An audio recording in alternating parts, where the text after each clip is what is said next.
So, before I go into that, for the SM consultancy, because in regards to the special educational needs, disability and all that, they love like legal things that parents and schools, local authority they must do. So that's where the consultancy comes in by helping in writing letters, gathering information, checking some documentations for them. So one of the things we do, there's this video, please if you don't mind, 5 minutes. I want us to watch this video. It's just about seeing our children, beautiful, unique children, they're able to do things. But we need to motivate them. We need to use what interests them to motivate them. Because a lot of them, they do have strengths. You see, Google, they hire a lot of children with autism. You see a lot of children on the higher level. They're able, but they might lack that special interaction skills. And they're very knowledgeable. The the autism show today, one of the reasons why I love going there, they have this thing called, Autism Got Talent. And you see a lot of our beautiful children dancing, singing, reading, and you be thinking, oh my God, they can't even look at you, but look at them on the stage. They're able to do it. So if you don't mind, I just want to show you a video for 5 minutes, then we can quickly then go back into the presentation.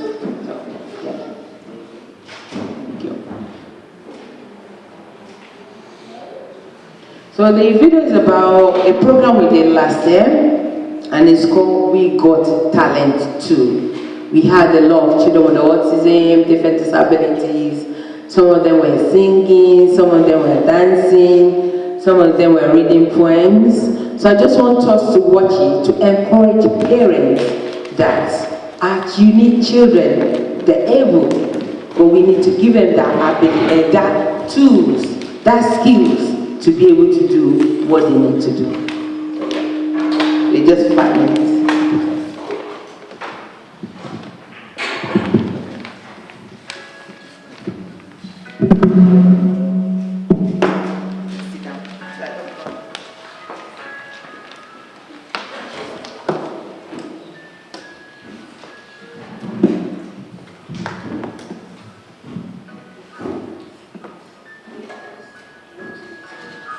Showcase the talent. How many sisters are ready to listen to you? How many sisters or brothers are ready to be there when you get that call? Even when you are still crying, they can see that you are wanting inside. You don't want to be stereotyped. That's why you keep it. Everything is not all right.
Thank you. And the reason why I show the video is just to encourage parents that our children, they're able. So we need to start building on their strengths, motivate them, what interests them. I was talking to one of my friends, my sister's friend 2 days ago. I posted something because my Facebook is about motivating parents. I put things on. So she was saying that, oh, I didn't even know. I've known this lady even before I gave back to my daughter. I was now 25. She never mentioned that she has 2 children with autism. So she just posted something on Facebook that, oh, yeah, I do understand. I'm so isolated. No, I think, oh my God, I've known this lady for years. Never mentioned it. So I said, okay, send me your number. And I called, and she was like, Ola, I don't have a life. I just go to work and I come back home. Even if you see me now, you will recognize me. I've lost all my hair. I think, oh my God. It's okay. Just email me your address. And some of us, we can come. We meet you, we all DBS checked anyway with the charity. Then we all come to your house just to give you that respite. Even if it's just like go for a walk for half an hour, go for a coffee, or even you can be in the house, go and have a sleep upstairs. But a lot of our parents, some of them can't sleep, but the children don't sleep. They find it difficult. So now, what does the law say? There are a lot of different legal requirements that all churches, organizations, schools, everybody needs to. Under the Equality Act 2010, it says all services, all organizations must, I use the word must because it's legal, must make reasonable adjustments to include people with disabilities in any activities. For example, churches or mosques or faith group or anywhere, they must have a disabled toilet. Because a lot of our children, some of them are still being nappies. They need that privacy. They need that space. Some of them might be maybe on a wheelchair. They need to have that accessibility to be able to come into the building. Maybe some with they might be blind. Maybe we need to change the whatever information we are giving into Braille. So we need and we must make reasonable adjustments. Apart from the Equality Act 2010, all local authority, they must be transparent by law under the Children and Family Act 2014. Transparent in the sense that they must show or maybe upload all the activities available for children with disability in that local authority, and that's called local offer, and it needs to be on the website. They must do it. Then in terms of the education, all children with disabilities, special educational needs, all local authority must, I use the word must because it's legal, must be assessed and provide support in school. So in terms of social care, social services, in terms of health, which means speech and language, occupational therapies, physiotherapies, depending on the need of the child, all local authority must provide it. And education, social care, and health, they need to work together.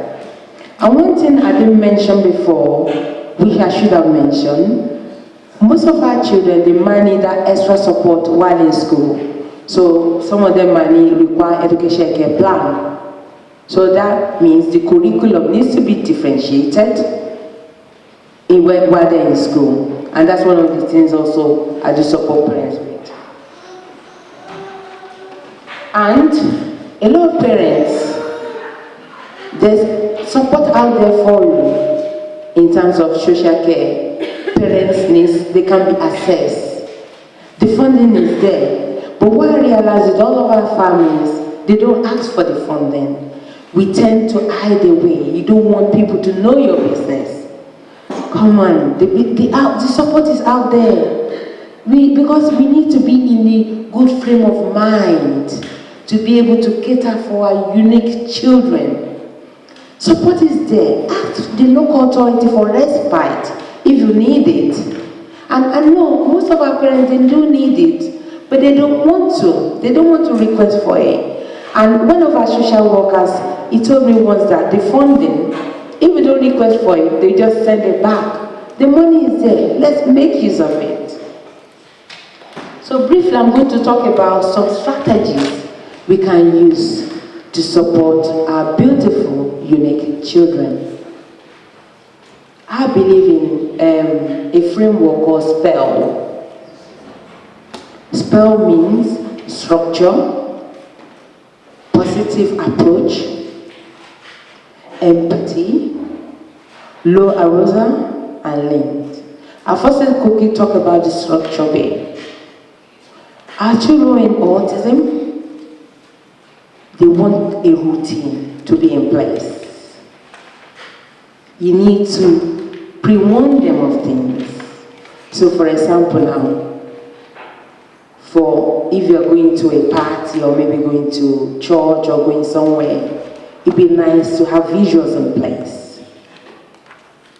If there's a speech and language therapist involved in your child, you can ask the speech and language therapist to help in making some visuals for your child. So that helps them to keep them informed. In terms of positive approach, let's work on their interest, like I mentioned before. What interests them? What motivates them? And build on that. Empathize. Let's always put ourselves in their shoes. Let's put ourselves in their world. That, okay, why is my child behaving like this? I know my mom, bless her soul, she was really, I know a lot of African parents, we are very strict. Very, very strict. That, oh, no, it's my way or no way. That doesn't work with a child with autism. A child with autism will become an adult with autism. So you can say, no, you can't be playing with those cars. You need to be playing with dolls. If a child likes cars, let them play with their cars, because that's what they love. And you can even use that in terms of communication. What helps with turn taking, you can even sit on the floor with them. You can go to the pawn shop, get things. Then you can help them with their communication skills, turn taking, social interaction, imagination, by doing those little things with them that interest them. They now allow about the low arousal. You know, maybe some of them might not like a very bright light. You dim the light. They might not like things to be on the wall. Let's always put ourselves in their shoes. And the last one, which is link. You need to work together with professionals. We need to work together with the community. We need to work together with other parents. Parents, I always tell all my parents, go to other parents. Knowledge is power. Because there's some parents out there, they've been through what you are now going through. Why not? Seek advice from them. Go on the internet. We have our phones. We are so opportune in this country. With a law, we have, when you're at home, you can switch your phone to the Wi-Fi at home. Research. Do a lot of research. Knowledge is power. We need to work with a lot of people to be able to get that information. Now, there's something also called social stories. I love using it. Even if call me, my details, please. Email me if you need anything. We have different professionals within our team. It is free. Make use of it. Email me, or if you want me to come, do check something, please do get in touch with me. The social story, I love devising social stories, using visuals and all that. is like a brief description of what you're going to do. For example, you're going to Tesco now, big Tesco. You can take a picture of Tesco that, okay, we are going to take bus red, bus 49. It's just a description of, and then you share with that with your child. But you need to start doing it. Not that very day when you're going a minute before that, okay, Tokumbo, come, we are going to Tesco. Okay, no. We need to do it before. There's so many organizations out there. I love this. Knowledge is power. Autism Pain, we have a website. We have a lot of resources there. We have a lot of templates there. You can email us. And the National Autistic Society is one of the biggest autism organization in the UK. They have a lot of information on their website. Resources for autism, ambitious about autism, and even the Sendias. I used to work with the MFIT Sendias, and they support parents who have children with special educational needs. So for example, if we have a meeting in the school, IEPs, if they want them to check the EHC, anything related to education, they will help you. And it's free, it is statutory. IFC, they like Lego, they have a lot of templates. Family fund, I love using family fund, but a lot of our families, a lot of our children, if they want something now, they want it now. They're a charity that they give one-off thing. It might be like sensory toy. You can, and the maximum they give is like £500 voucher. Then you can use that to buy things for your child. And I talk about the local offer. All local authority must be transparent in terms of activities for children within that local authority. Before I go, there's this word I love using every day. Say smile at somebody today. Make an impact. And smile means like support, motivate, include, love, and empathize. Because, autism can happen to anybody. I've come across white people, black people, Asians, different people, even rich people. The Speaker of the House of Commons, John Becker, he has a child with autism. There are a lot of people out there who have. So it's not to do with parenting, it's not to do with witchcraft. We need to work together. We need to work as a community to support each other. So, please, my contact details, they're there. Feel free to contact me. But if you have any questions, please. Yes, so I hope I was able to give a little bit about what autism is. And once again, thank you. But please, if you do have any questions. I have questions. Yes, ma'am. It's like doesn't stay one place. Running up and down. Touching this, touching that. Like to just carry everything. Is he under autism? I won't be, because I'm not a medical person, ma'am.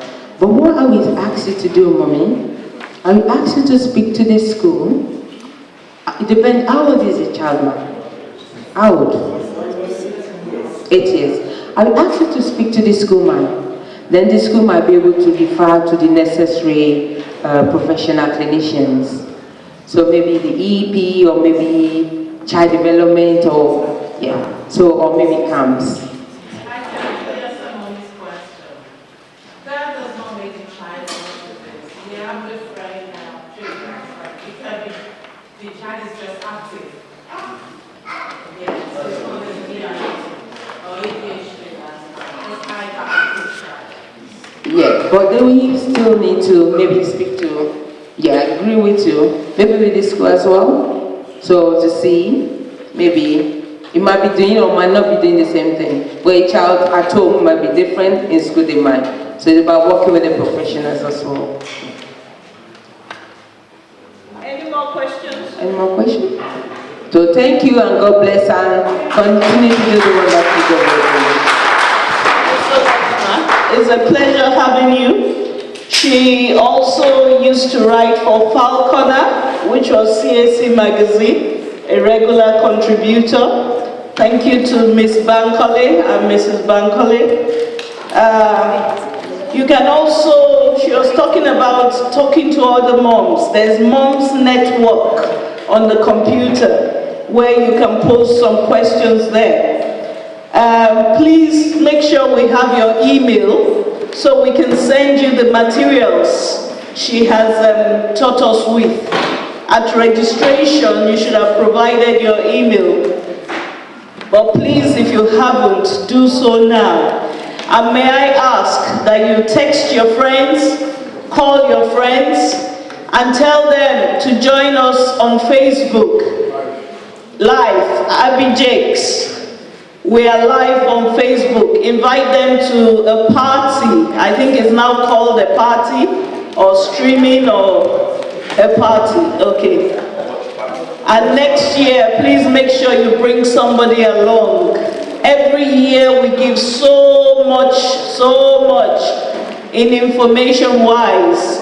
And if there's nobody to receive it, it's a bit wasted. But luckily, some of us are here to receive it. So please, if you do nothing, smile at somebody. Make sure you make an impact. And be patient with children. If that's all we get from here, let's take it along. And sometimes, especially if you're a Christian, I know this isn't the next thing, but it's like, well, she said it's a stigma. It's also as if God has failed you. But God hasn't failed. She made a very important point. Many of those children go and work for big companies. And even if they don't, they have this special talent that nobody else has, and they are good at it. And that takes me swiftly to introduce our Deaconess Rachel Shosoya, who is going to look at the thriving business in health and social care. Let's give a clap offering as we welcome her, Deaconess Shosoya, to take us through some thriving business in health and social care. I am believing God that next year I will certainly have one. Oh my goodness. Nobody could even say yes, amen. Thank you, man. You're welcome. Wow. I was highly blessed with what our sister said, and I'm sure I'm still going to connect with her. That is Mrs. Van Colley. Thank you, ma. I know you're leaving, but thank you for your impact in the life of these children. I am here to talk about, they said I should talk about thriving business in health and social care. My story. I'm here to talk about my story, but this is not just my story. This is what will benefit all of us. I'm going to talk about setting up your business in supported living and residential care scheme. But I'm going to base it on supported living, not just residential care. Setting up a supported living is not, there are prospects there, there are challenges there, there are things that you need to look up to. Any business you're setting up is not going to be easy. Nobody says it will be easy. You face some challenges in setting up your business, but the important thing is for you to continue. Don't say, I am going to give up because this is not working. A lot of challenges are in setting up a business, not to talk of a supported living accommodation, which you have to work with a lot of professionals. And people say if you don't know people, it is not easy. But I tell you, if you know God, it is easy.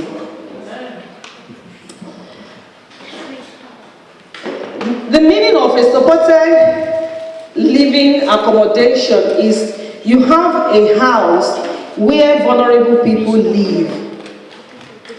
It is not like an accommodation where every one of us live. It's just like that though, but the people that live in that accommodation are different from us. You cannot just open up a business or a supported living accommodation business without having a prospect of who you want to put there.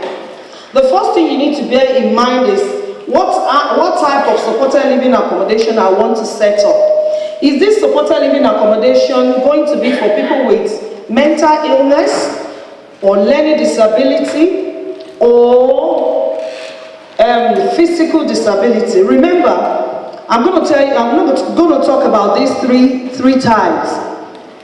Mental health, mental illness supported living accommodation is basically for people that have mental impairment. And it's divided into three types. The first type is lower support. We have lower to medium support and we have higher support.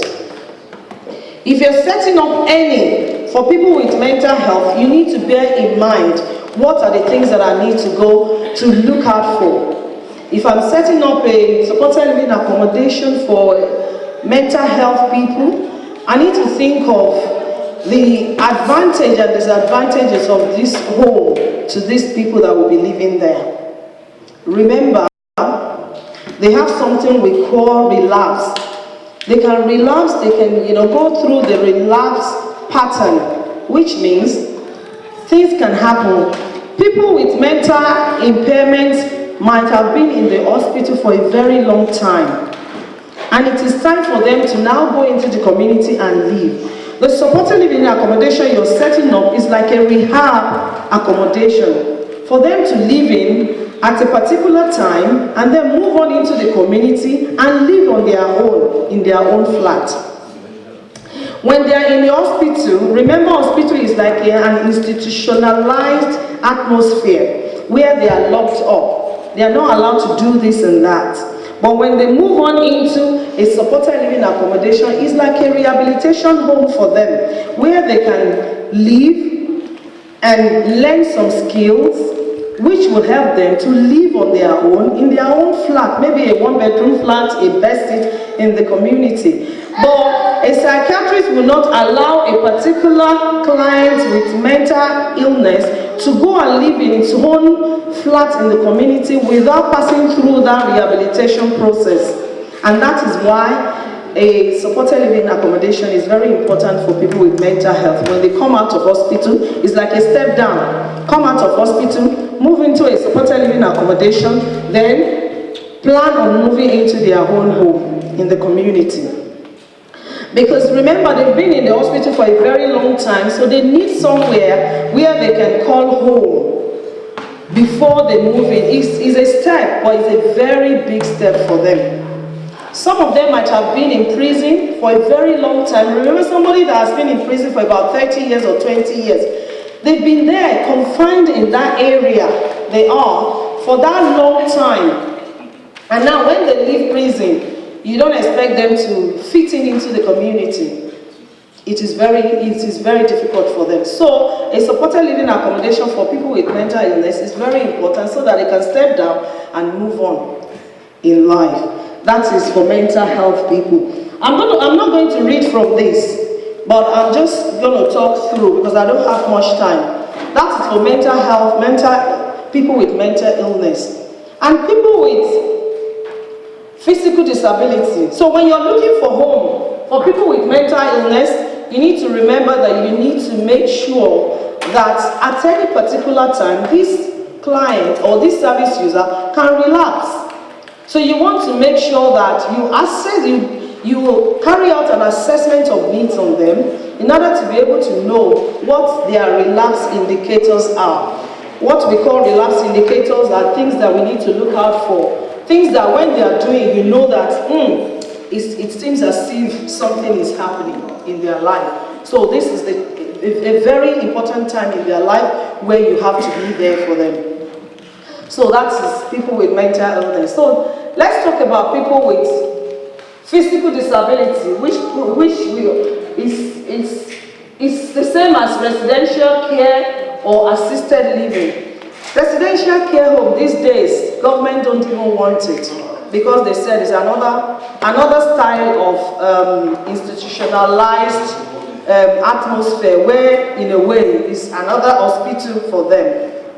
And that is why supported living accommodation is really thriving at this moment, because government do not want people to be confined in one area, in one place. They don't want them to live in another hospital. When they leave hospital, move into another hospital, and that becomes their life, their home for life. There's nothing like that anymore. And that is why supported living is now thriving, because people, government believe that when they move on into that supported living accommodation, they live there for a particular time. So it's not home for life anymore. They live there for about 2 years. After 2 years, you work with them, you pull out those things, those skills that they have in them, support them to pull out those skills, and that skills will help them to live in the community on their own, in their own home. But it is not easy in terms of supported living. So I'm going to quickly, physical disability, when you're setting up a physical disability supported living accommodation, you need to think about them being able, obviously when they have physical disability, most of the time they are on wheelchair. So you need to think about having a ramp in that home to be able to, for easy access of their wheelchair to go into that home. And the home must be fit for the purpose you're using it for, or you're going to use it for. What I'm going to major on today is it's not physical disability and not mental health, but I'm going to major on learning disability, which is part of what Mrs. Bankole has just spoken on. Learning disability comes in different forms. It could be sensory, it could be autistic that Mrs. Bankole spoke about. But when we talk about learning disability or supported living for people with learning disability, goes beyond you just looking for a home. You're looking for a home that fits the purpose of that service user, of those service users. When you're setting up, obviously, yes, you can register with CQC. We know what CQC means. That is Care Quality Commission, who regulates us. You can either set that up, or you might not even need to register. This is what our people don't know. The Bible says, my people, perish because of lack of knowledge. We tend to, hide under the umbrella of CQC. No, I'm not going to go there. CQC, they are just, no. They're not easy to work with. I'm not going to go there. You know what? They are very, very supportive. CQC, when you have a problem, call them. They will support you. They will give you the advice that you need to move on. They will even give, when you call them, they will even give you reference number that when you call them back, they can quickly log on into their system and look at what you really need to try. They support us a lot. That's CQC. And you have to pay your dues. It is not small money. So let's leave the money part. So when we're talking about supported living, which I'm going to major on here, you will need to have a home or tenancy. Before now, you are able to use your own accommodation to actually run that business, but not anymore. You will have to have the people that will provide the accommodation must be different from the people that will provide the service. You as a service provider, that's a company that you register a care home. Well, just to let you know, the name of our company is called Topaz Care and Support. The company that will provide service must be different from the company that will provide accommodation. The reason for this is that because of clash of interest. If a particular service user is living in your home, you own the accommodation and you're the service provider, and anything happens, let's assume they're not paying their rent. And remember, you're the landlord and you are the service provider. If they're not paying their rent, remember you're paying your mortgage. At that point, you might be thinking, you know what? You're not paying your rent, I'm going to evict you. That means the service has broken down. In terms of service provider, they will not be able to get the service they're getting because they're not paying their rent. Remember, we have service provision, we have rent there.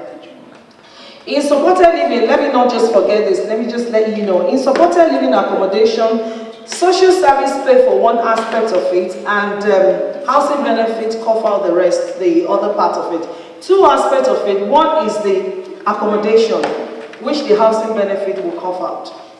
And the second one is the service that you're providing them, which is the service provision, which the social service would pay for. So we have two things here. So we are operating under two umbrella here. So one service provision, and they are your tenants. So if you are the accommodation owner and the service, provider, so that means everything runs through you.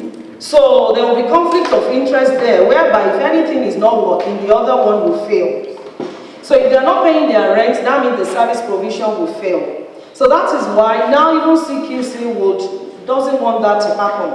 They want you to be, if you are the service provider, you cannot be the owner of the accommodation. So when you're setting this up, you need to actually give a line of demarcation there.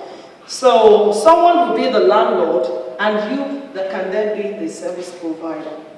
So let's now talk about the Care Quality Commission. Care Quality Commission does not even, you don't have to register under CQC if you are not going to be providing something we call regulated service. Regulated service, those days regulated service used to be, you giving them medication is classified as regulated service, you're giving them personal care is classified as regulated service. But these days, the only thing that is classified when you have supported living, the only thing that is classified under regulated service is when you're giving them personal care. If you're only supporting them with medication, you don't necessarily have to register under CQC. You don't necessarily have to register under CQC. So if you know that your service, the service you're going to be providing for those people are just to support them to access the community for activity and to live a purposeful life and maintain their well-being, that means you don't necessarily have to register under CQC. But if you have to provide personal care, that means supporting them with their personal care. We know what personal care means. So if you're going to be doing that, you have to register under CQC because that is a regulated activity and CQC needs to regulate you doing that because of their dignity. So if you're not providing that, you don't need to register under CQC. So you can still have your business without having to face the ASU of CQC. But remember, if you only supporting them with medication, that actually, streamline your ability to be able to get service user that needed you to provide personal care. So when people are looking at your profile, if you're not registered under CQC, and that means if they need to place somebody that needed you to support them with personal care, that person will not be placed. You will not be, that person will not be placed in your service because obviously you're not registered to provide that. So CQC, you don't have to register if you're just going to be supporting them to access the community and maintaining their well-being and making sure that medication is taken and doing this, escorting them for activities and all that. You don't need to register under CQC. But registering under CQC, give the social services that backing that you are being regulated. It gives them that backing that if anything happens, CQC can, move in and do things right. And it gives them that backing that, well, your company is regulated and we can actually, follow through the regulation processes so that you will not do things wrong. That is why CQC, when social service sees that you have that CQC regulation, you are fine, and they will feel free to place in your service, to place people in your service. But if that is not happening, if you're not doing that, remember that will take time for you to have the placement in terms of having people there. So, my story. This is all my story. A It wasn't easy, but you know, to God be the glory, we are there. When you provide this, it depends on the people you're providing, you're giving provision to. We have brokerage, you have people that you will be working with, you work with social worker, you work with commissioners, you work with CCG sometimes. People that are working with CCG are people that needed care per se. CCG are clinical commission group. So those are the people that place, you know, those people, if you have your maybe residential care home, or you're going out as a domiciliary care agency to provide support for people, CCG has got money.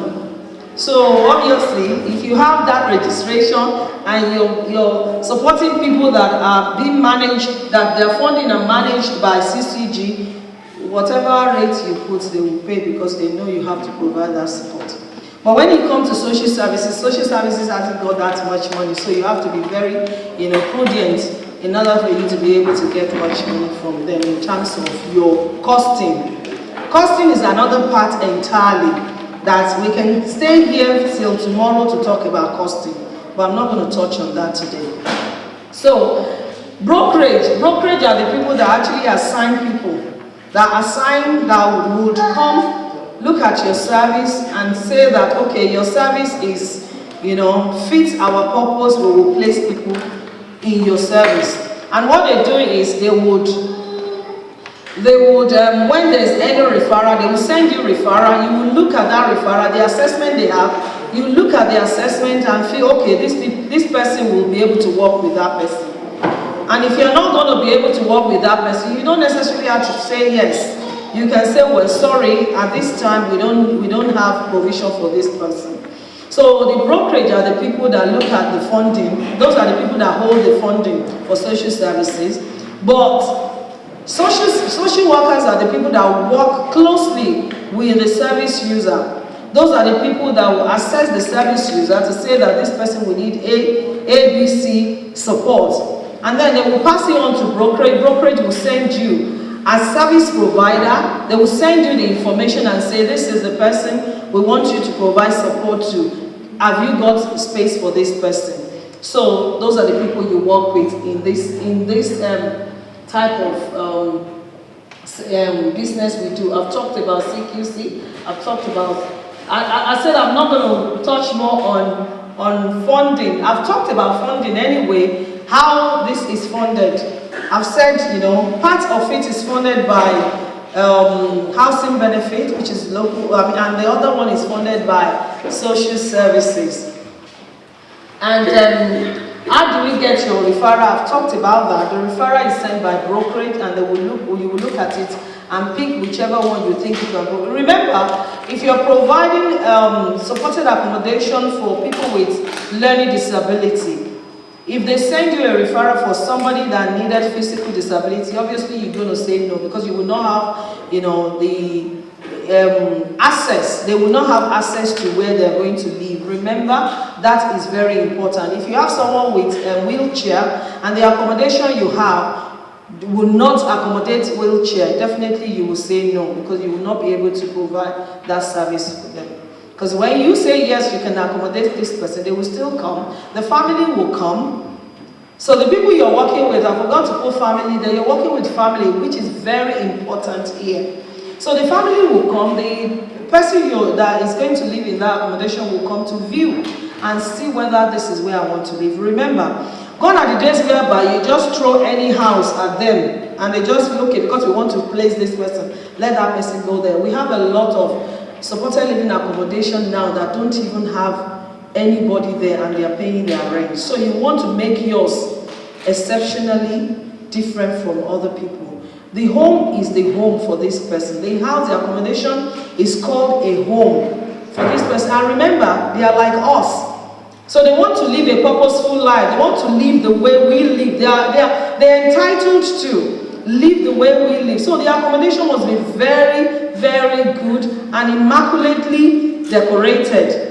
Yeah, don't think about, oh, they're going to mess it up tomorrow. It's none of your business. What is important is the house is fit for purpose. The house is an accommodation that we all can live. Somewhere you know you yourself want to live, is somewhere you want to place this service user in. So I'm sure everybody will want to hear about the challenges that we have in this business. I don't want to scare us. There are challenges in every business that you want to do. There must be challenges. If there's no challenges, forget it. So there must be challenges there. What challenges us in this business is referral. How do you get, even at first, how do you get a suitable accommodation for the client that you want to work with? And how do you get, referral? Suitable accommodation, that is very easy. You go and view the accommodation. Some landlords don't want to give us accommodation to do this type of business because they don't understand. They don't understand that whatever accommodation you get is not going to be, you're going to make sure that the accommodation is okay because you're regulated. They will be coming, family will be coming, social services will be coming to see. And another thing that you need to bear in mind that there's something we call quality assurance, that local authority that you're based in will carry out quality assurance visit on you. They might tell you that they're coming, they might not tell you, it might be an unannounced inspection. So the QA that the local authority, your accommodation is based in, let's assume my accommodation is based in Barking and Dagenham. It does not necessarily mean that Barking and Dagenham must place somebody with me before they come to carry out quality assurance visit. No. Because my accommodation is based in that borough, they have that, in fact, they have quite a very high, responsibility to check, to make sure that we are doing what we are supposed to do. So, my accommodation is in Barking and Dagenham. Barking and Dagenham are not placing anybody with me. We don't have any service user from Barking and Dagenham. But then, they will still come and carry out quality assurance visits. So you must be prepared for those visits, because if this is the business you want to do, you must make sure you do it right. And the reason why we, the Africans, are not thriving that much in this business is because we put African style into it. We put African style. Remember, even if this company is set up by a white person, so to speak, it is us that work there. So why can't we just open our own? Let's, give ourselves some information to do this. When we do this, let's do it right. Whatever you want to do, make sure you do it right. Get all the necessary information. Speak out. It does not matter. Speak out. Get information from people that have been doing it, or people that will give you that support. Not just somebody you talk to and they will tell you, hey, you want to do it, forget it. There are lots of people that are doing it, so don't bother. I've got a friend that have a house there, and he's been waiting for the past 1 year. He has not filled his accommodation, so don't even go there. That is not it. You want to talk to somebody that shares the same vision with you. You want to talk to somebody that even if you're lacking in any area, they will lift you up. Even if something is not right, they will tell you. Those are the people you want to talk to. You don't want to talk to somebody that would, obviously they cannot do it, and they want to make sure you don't do it as well. And remember, it's a bold step you're taking. So if you're taking that bold step, take it with faith and with passion. If you go into this business because of the money that you think you're going to make there, forget it, you're not going to try. Go into the business with the passion of helping people of less privilege, and that you want to make changes, you want to make an impact in people's life. That is why you're going in there. Yes, you will excel there, and there's money there as well, but there are challenges. The challenges, I spoke about the referral, that okay, when you get your referral, you need to think thoroughly of the type of the people you're looking after in order to be able to actually say, yes, this is what I'm doing, and I would be able to provide this support for this person. We face the challenges of not even getting referral at all because they don't know you, because you're new. What do you want to do? My advice to people is, when you're going into this business, don't go into it as a supported living accommodation. Go into it as a domiciliary care agency. When you open a domiciliary care agency, you broaden your opportunity, because you can start with that. When you start with, I know people don't want to do 1 hour there, 1 hour here, 5 minutes there, 30 minutes there. We don't want to do it. But you know what? That is what would actually put you on that step. So start with domiciliary care agency. You have to get your hands dirty.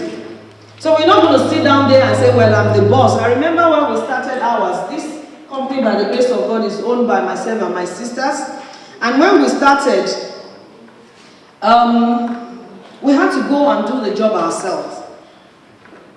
I didn't know anything about learning disability, or my major area is housing and mental health. And we went into it with the, obviously I have that managerial, opportunity, and that, and in terms of, administration and the mental health part of it. We started, we have staff, but because we had to pay our staff, and our money was being, the startup money that we put down, we were using it so fast because we said, okay, we're going to provide support. I didn't have that knowledge of learning disability or no, but I had to learn. We have our house there, we rented the property, and the property money is going out, rent is going out. There was nowhere, we didn't have no clients there. And we keep on paying. And because it's 4 of us, so we put our money together and we try to use that money little by little as we, so we had to get our hands dirty. And the first time we got one person there, it was like, hallelujah, things are working, okay. And then obviously when you start a business, you make some wrong moves. You retrace your step back and you work on it, you learn from it, and you move on. We had to go and provide that support ourselves. And you know what? To God be the glory, we have 3 houses now. We're managing, and we're doing great, providing floating support in the community for people. So when you start, it's not going to be easy. Referral is a major thing. When people don't know you, they don't want to give you anything. We will even go to social services and local authority offices. We drop we made our leaflet very nice so that when they see, it is what is it called? Color. It is fun. It's got color. It's colorful. But you know what? They don't care. We went there putting it there. I'm just talking about the challenges you face. We put all our. It didn't cost us cheap. It was expensive. We went as far as making it nice. We put it there. Somebody told us that one of the social workers just got there, saw a brokerage, got there on the table in the reception. Got there, saw this and said, this stop us again. Packed everything and put it in the bin. Yes. But we still went back and got some again. Because we said we'll continue to forge ahead. And to God be the glory, it is not going to be easy. But you know what? The fact that it's not easy makes it a good business for you, because you can have a story to tell. It is not. People don't know you. You're new. Which name is this? I remember sending quite a lot of introductory email to social services, wanting to, at least for them to know. Even before we registered under CQC, we started sending introductory letter. And then we sent introductory letter. Nothing came back. But we keep on sending. That at least one day, somebody will call us. And one fateful day, someone called us and said, oh, we saw your introductory letter, what do you do? And me, I like to talk. My mouth is so sharp when it comes to selling my business. And I said things that we do, and sometimes you say things that you aspire to do, that you're not doing, but you say you're doing it. Because this is what they want to hear. Yes, I'm aspiring to do it. I haven't started yet, but I'm going to do it. Yes, we're doing this, we're doing that. And that sells you. You must be that person that is able to sell yourself. Sell what you want to do. Because at the end of the day, this is what will go. And at one time, they just say, oh, remember when you start, they're going to give you somebody that is very tough. Somebody that did not have anywhere to place them. You must be ready. Because it's not going to be that easy. They'll just give you somebody that is very easy. Hey, for where they will give you someone that they are somebody tough that they're not able to manage. Remember people with autism. Those are the people we major on. They can do anything. They can smash the whole place, this whole place up in a very short time. You must know how to deal with them. So that person that is very difficult to place, that is the person they will give to you and see how you will be able to manage them. And if you are able to manage, and that was what actually gave us that our breakthrough. There was this person, nobody wants to take him. They've tried everywhere, he couldn't fit in anywhere. And we just took him, and with prayer and everything, and our, I've got 3 other strong sisters that are very strong and able to work. And we managed this person, and they went, and the story began to, spread. That, Topaz, that new organization, they were able to take this guy, and this guy, I've seen this boy, oh my God, he's doing well. And that was how we got him. It took us a long time, but we got there eventually. And another thing that we Africans do is we want to start business today and start making money today. Yeah.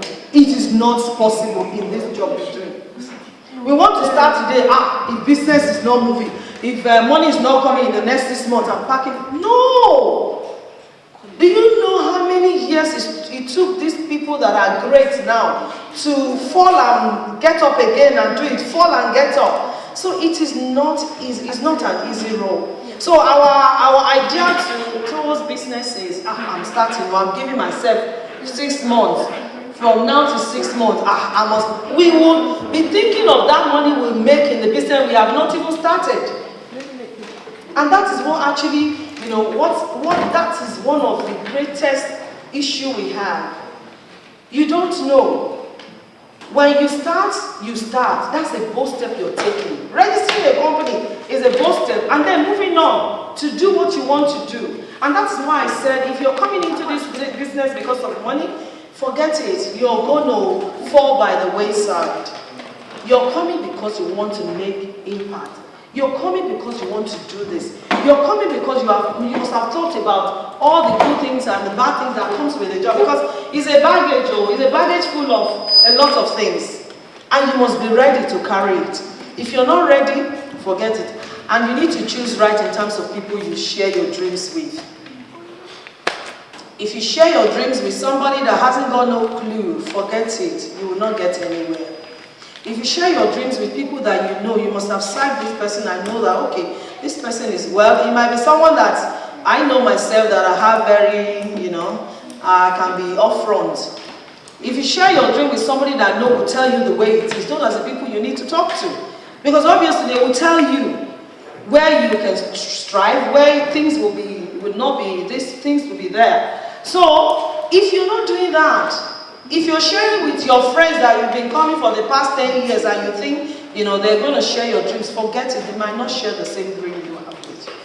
So you need to bear in mind that it is not easy. You need to bear in mind that, things will be rough. The road is very rough, but you continue to, forge ahead. If you bear in mind that, it's money, you have to put some money into it. And if you bear in mind that you're not doing it because of money, but you're doing it because you want to make impact, the impact you're making is, yes, you're making money, you're providing, opportunity for less privileged. Those are the people that don't have a say in the community. You're providing opportunity for them to live a purposeful life. And then another thing you need to bear in mind that you're providing job opportunity there for people that need job. So you need to bear all these things in mind. If you have that mind, you would excel in this job, in this business. I don't want to talk too much. The major challenges that we face as care provider is staffing. So you need to think, if nobody is there to do the job, are you ready to do it? Are you ready to get your hands dirty? You get some staff that they are there, especially our people. They are there to pull you down. Remember, the community we are, the Asian community will support each other. Our community don't support each other. But we are striving, we are making difference now. Glory be to God. Not everybody will not support your dream. Some people will do. But if you are not, if you don't have the grace of God in terms of the type of staff you take, you make it wrong. And you know what? With staff, you can actually go down straight away.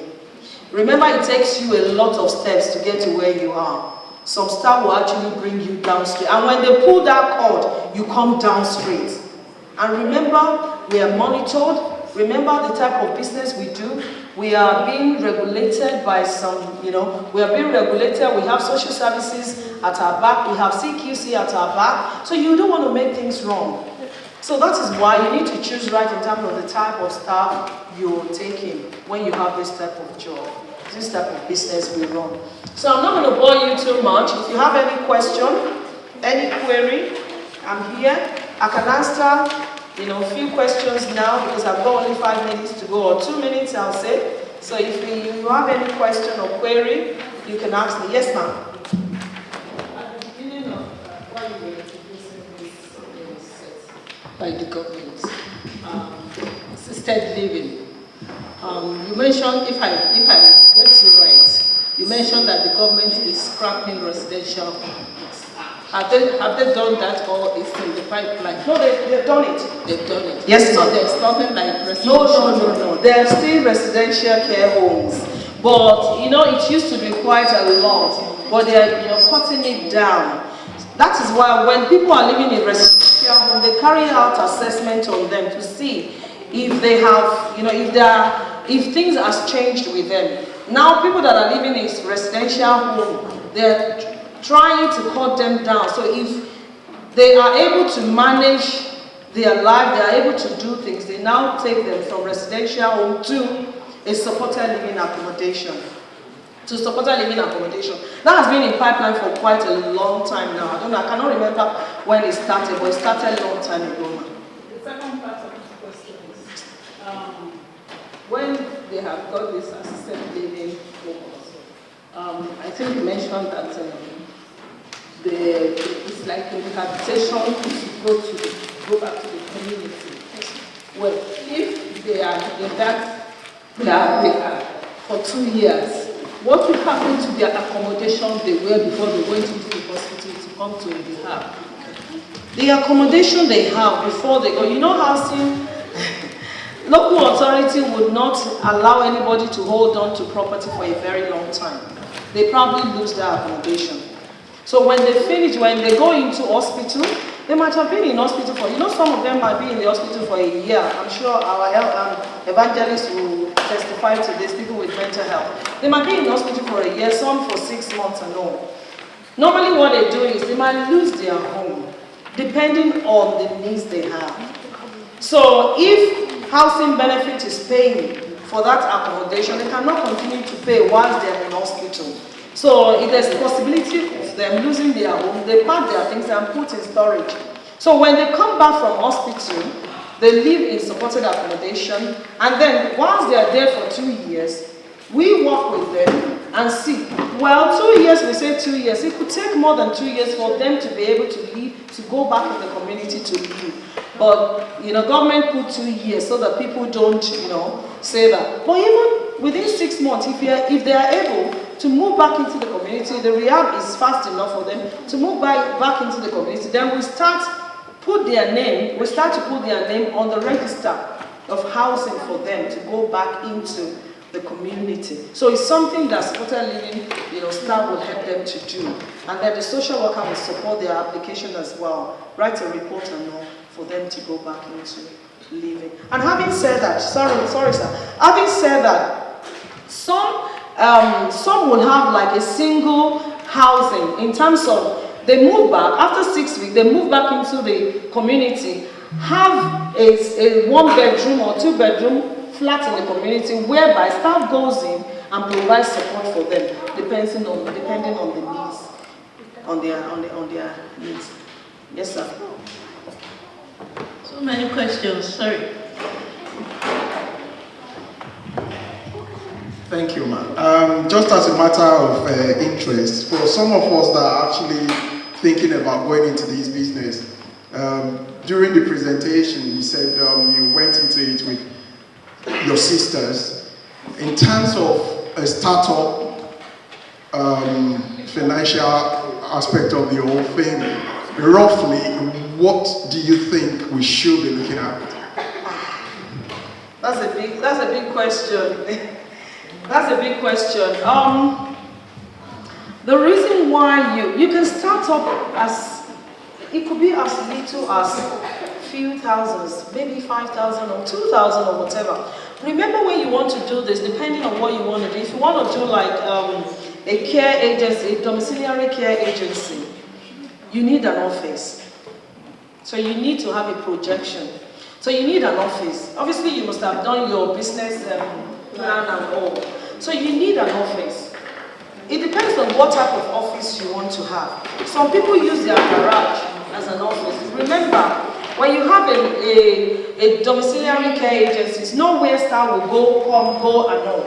It's somewhere where staff will come, register, and then you give them work to do in the community. So it's not where you need, huge amounts of money to start. So you can use your garage. If you have that garage, if it is separate from your house, let's assume you have a house here, your garage is here, you can actually change it to do what you want to do in order for you not to pay too much. You can adapt it to an office for yourself and your staff. And that is one. Then secondly, I remember when we were doing our registration and this lady came from CQC and she said to us, oh, you must be paying a lot of money for this. And we said, yes, it's quite a lot. And she said, you can use your home. Because we thought, my belief is you want to put a line of demarcation between business and family. So if you call something business, you want it to stand out and make it a business. So that is why I feel, because she was saying, if you have a spare a room in your house, you can actually do it. But the only thing there is, you cannot use the same toilet that the whole family is using. Do you get me? You cannot use the same toilet that the whole family is using. So let's assume you have a toilet downstairs and you have, or in your garage you can actually do like toilet there. If your garage is big enough or you can extend it, so it's something that you need to think about. That will not cost you too much. In my own experience, you can do that. That is allowed. So that means you will not be paying rent to anybody. So that actually, cut down how much you need, the cost of starting up. But if you want to rent an office, my advice to you will be, go and look for a serviced office. I know some people are using shops for it. If you use a shop for it, when CQC come to view, they want you to go through caution, go through this, because you have a toilet there, you have this there. How are you making sure that these are done? And in terms of health and safety, how are you making sure that health and safety is maintained? But if you have a serviced office, everything comes with serviced office. And you know that all you need is just to go in there, do your business, and go. So when they come, they bear that in mind. And that will cost you money, but I can tell you, it actually makes a difference. Because if you have it, you don't have to start in a very mighty office. I remember when we started, our office was so small, and we were paying quite a lot of money there because it was we were looking at it big. So if you're aspiring to be big, you start off big.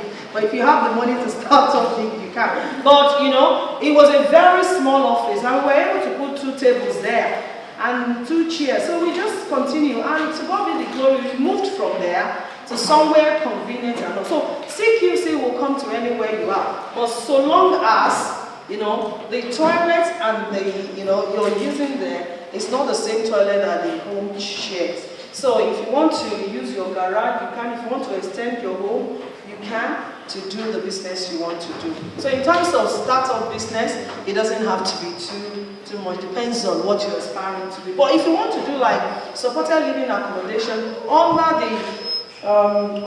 the domiciliary care agency, you probably might be looking at money in terms of paying the rent when the place is empty. So you need to think about that. But I can tell you, it's something that pays off. Anyhow you want to do it. But you can start off as a domiciliary care agency. But be ready to get your hands dirty. Hallelujah. Clap for our speaker. Thank you very much, ma'am. Wonderful. I remember when it was through this empowerment if I may boldly say so, Mark, that you started this business. Amen. So don't look at this and say, what are they doing here? Every year is the same thing. We don't get anything. Some people are picking up things from it. The good news is that it's break time. So I won't eat into your break. You can help yourself to the sandwiches, the fruits, the yam, and whatever else you see there. Enjoy. 10 minutes, please.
have two great presenters that are coming on the way. We have somebody who will be taking us on something very important concerning our health. And we have our able solicitor that will be taking us on the issue that are affecting us presently. Now, all of us in this house, we are working very hard. Why are we working?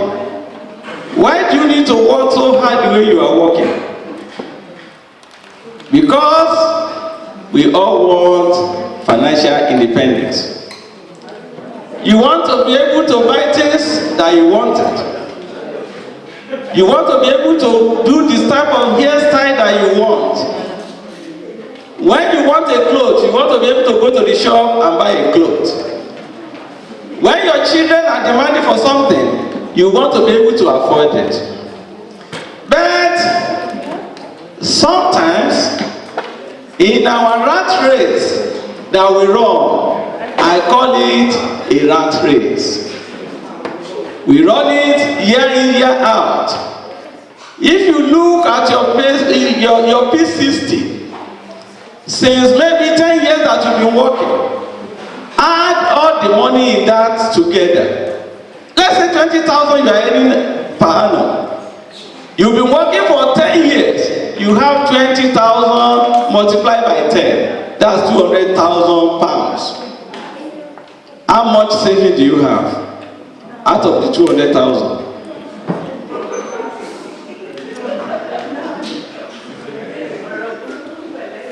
Do you know where those money? Because if you earn 200,000 in 10 years, and you cannot tell me that you have 10% of it in a savings account or somewhere, how do you want to achieve financial independence? It's very important. This life, we're only going to live it once. And it's better for us to live it well. And for us that are Christian, Christianity doesn't mean you have to be poor. Poor means passing over opportunity repeatedly. Now, I'm going to start with how do you become financial independent? That you don't need to depend on anyone anymore. That is where I'm going to start. Those are simple things that you know, but sometimes it doesn't resonate with us. We know it will work, but it doesn't resonate with us. So we are going to go through it quickly. The first one. Now, I'm giving you 4-step formula to financial independence. 4 good things that you need to do, and be rest assured, in the next few years, you will be financially stable. You might not be like Dangote, you might not be Richard Branson, but at least you'll be able to afford what you want. Number 1.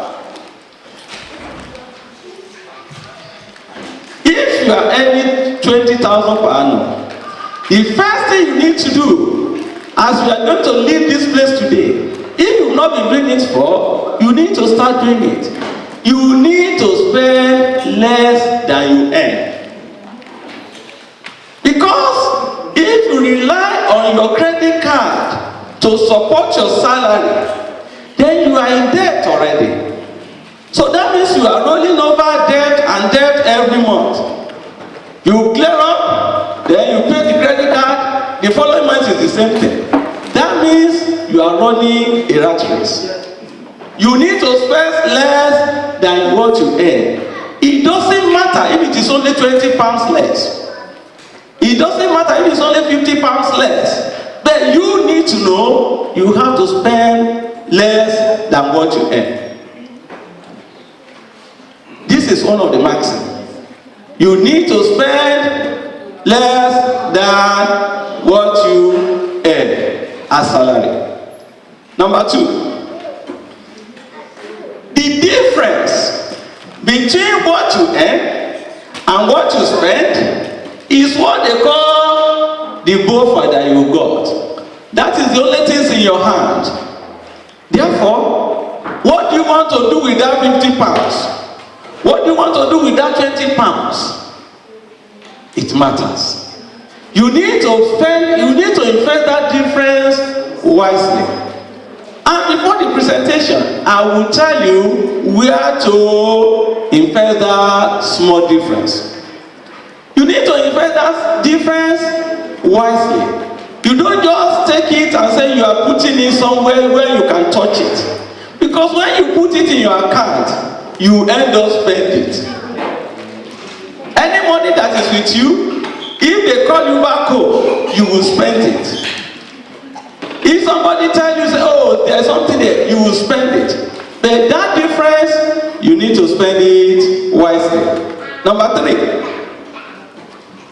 So, when you spend the difference, when you invest it wisely, why do you invest that money? It's because you need an income. You need something extra from that money. That is why you invest it. There is something they call compound interest. It's very important. You cannot be financially independent without you having compounding interest somewhere. That means the money you invest has to yield some money, and that money also will yield more money. So you need to reinvest your investment income so that you get compounding growth. These steps are very simple. Very simple. That 20 pounds, that 100 pounds that you invested, you need to now increase it. You need to now use it.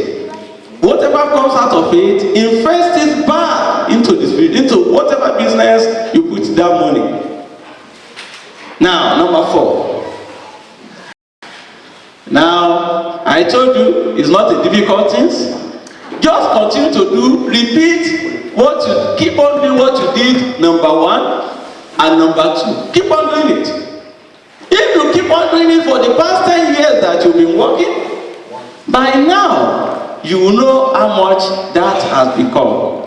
So, they are very simple steps. Number 1, spend less than what you earn. Number 2, invest the difference wisely. The third one, reinvest your investment income so that you can get a compounding growth. And number 4, you don't need to do anything. Just do what you are doing, number 1 and number 2. You see, it's very simple. Is it? Is it not? Yes. Very simple. So, keep on doing step 1 and step 2 until your asset base reaches a critical mass. When something reaches critical mass, that means you are getting to a comfort zone. Somewhere where you can reliably sit down and enjoy your life. Now, let's move. Now, many people will tell us that I don't even have money. The money is not even enough. The salary is not enough to cater for the needs. Where am I going to get the difference? Let us look at something. Way to get extra cash. I'm giving us something very simple. I don't want something that is very difficult for anybody to do. Something very simple. Now, your NI contribution is part of an investment. But most of us, we don't know. Because that NI contribution is going to make you money in the future. Because if you don't have NI contribution, your state pension will be very minute. Number 2,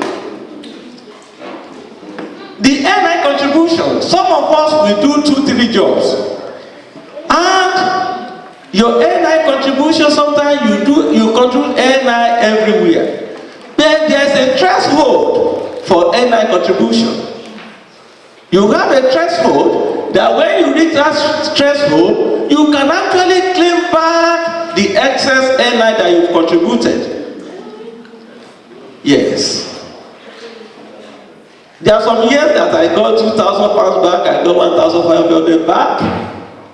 You can claim your excess NI contribution you've contributed, because I think the threshold is about 6,800 and something, or 8,600 and something.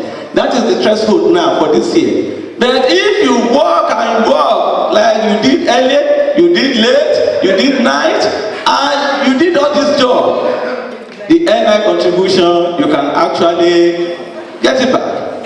Tax code. Because you see now, I'm not asking you to go and do 3-4 jobs.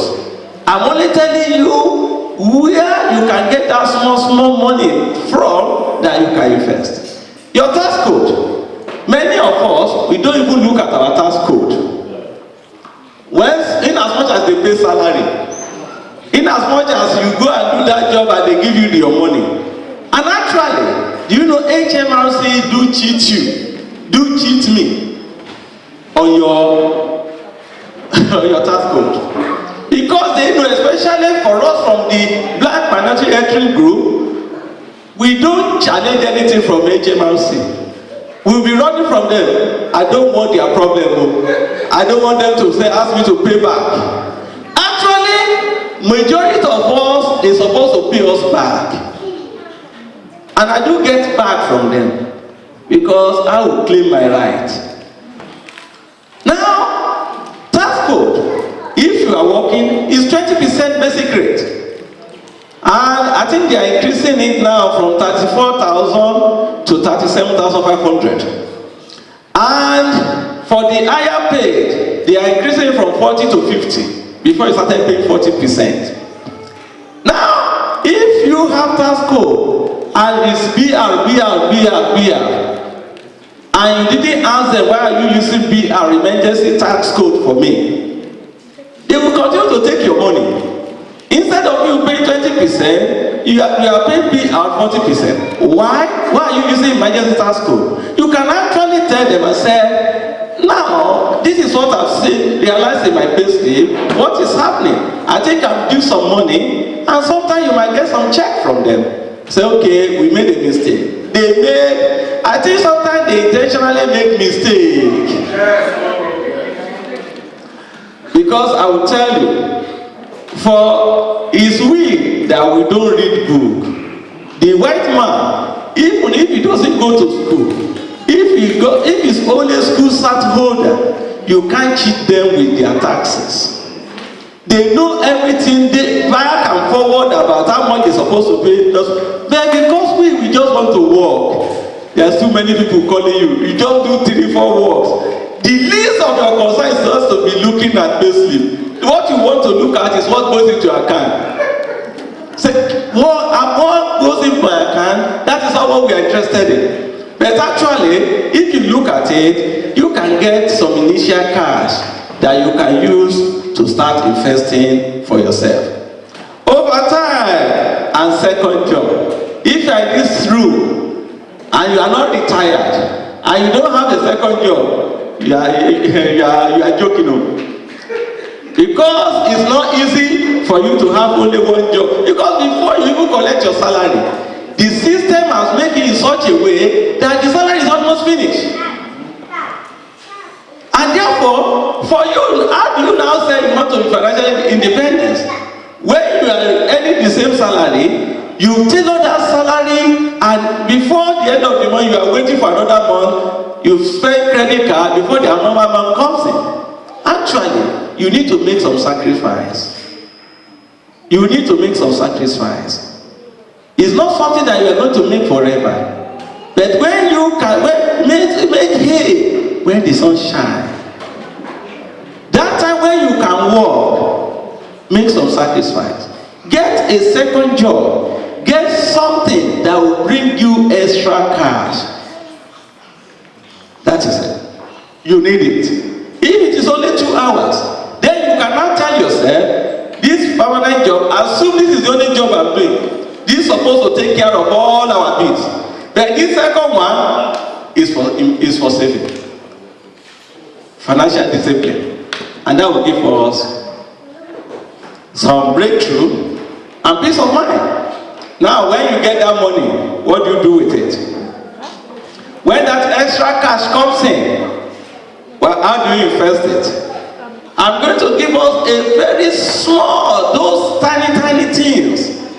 And we are not saying you should go and invest like all these big people, but you need to start something small and grow it. When you start small, you grow it.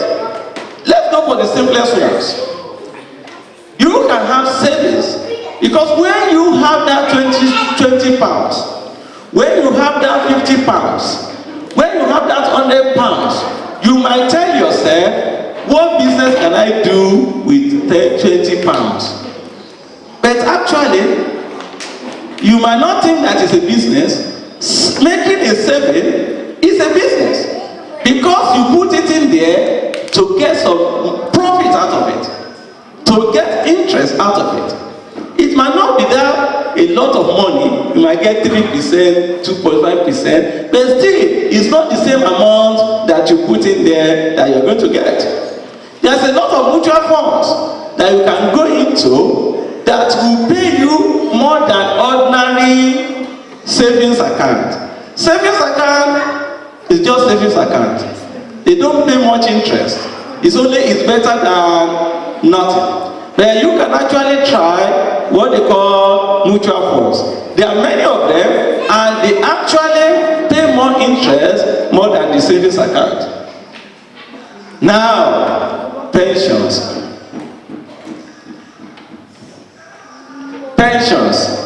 Now, majority of us, that 20 naira or 20 pounds, I just came back from Nigeria, sorry.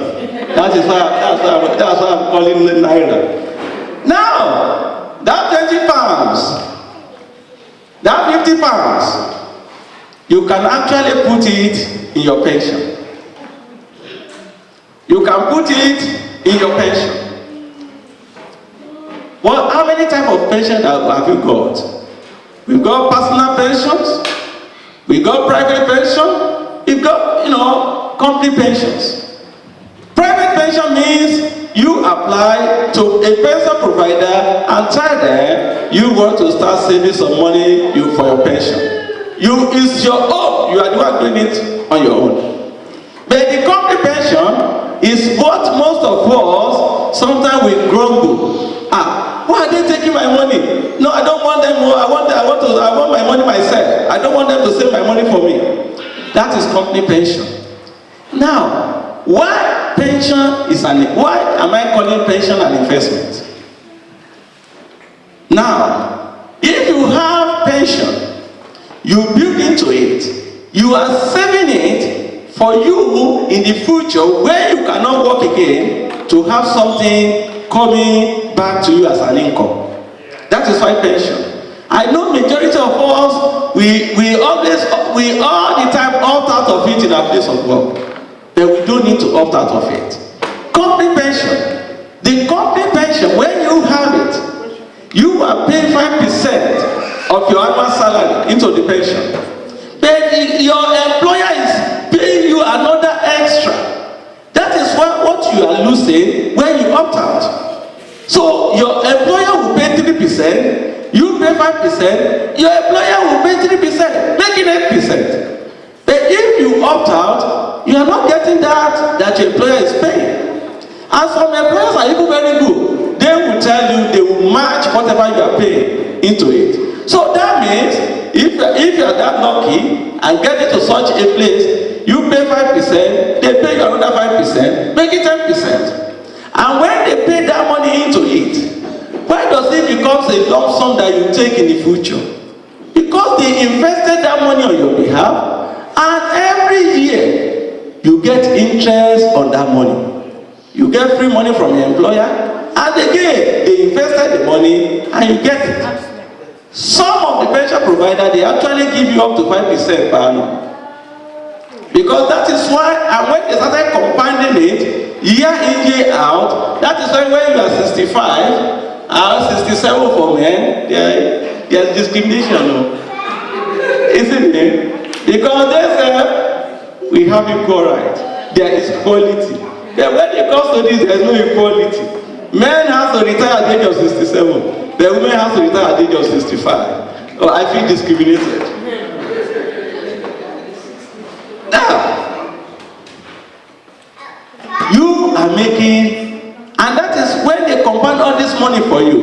At the end of the day, when you now see that you have a lump sum somewhere that you can use as income plus your state pension.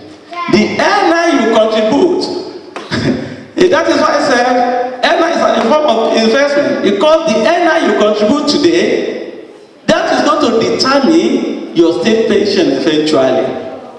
And that is why you see some people who get 69 pounds a week, some people who get 166 pounds a week. It varies. Because if you work cash in hand all the time and there's no record in there, you get the least when the time comes. And when that time comes, when you cannot work again, will that money be enough to survive you? No wonder you see a lot of people after their retirement, they degenerated immediately. You can see that their standard of living will collapse because they don't have any buffer. The money they put down is not enough. So, I'm going to say something about pension release. Now, pension release. Why is it so important? Pension release. What they make us to believe is that you get your pension when you are 65, for men when you are 67. And for some organizations, like those who work in the mental health setting, those who work with the prison service, those who work in the police and the fire brigade, at the age of 55, you can actually get something from your pension. But I want to tell you this afternoon that actually all of us in this house, when you are at the age of 55, you can actually get part of your pension back. You don't need to be a mental health nurse or a psychiatrist or work in a prison. But in as much as you are 55 years old plus 1 day, then you can actually approach them and you said, do you know, I want some money out of my account. Now, why do you need it? Because at 55, you are still very young. Life begins as, in those days they say 40, life begins at 50 now. So, why do you need it? Why do you need pension release? What pension release means, you are taking a freedom, a tax freedom, to withdraw some of your pension, to do whatever you want to do with it. Why do you need to release it? Two things. One, if you are in debt, and you want to clear that debt, that's one reason. Suppose you are owing £7,000, and you are paying like £170 every month to repay this debt. You get a loan for 7,000, and the percentage of the loan is 70%, because your credit is not that brilliant. Even 70% is good, isn't it? Because you can get, sometimes they can give you 30%. You are paying 170 every month for 5 years for you to repay this debt. Multiply 170 by 60. You see that anybody with calculator to do it for us. £170 multiplied by 60 months. How much? 10,200. 10,200 minus 7,000 that you owe. So you are paying interest of 3,200 on the 7,000. That is almost 50% of what you borrowed. Actually, you know you can do something else about this. And suppose you are 55 and you look at your pension pot and you have 28,000 in your pension.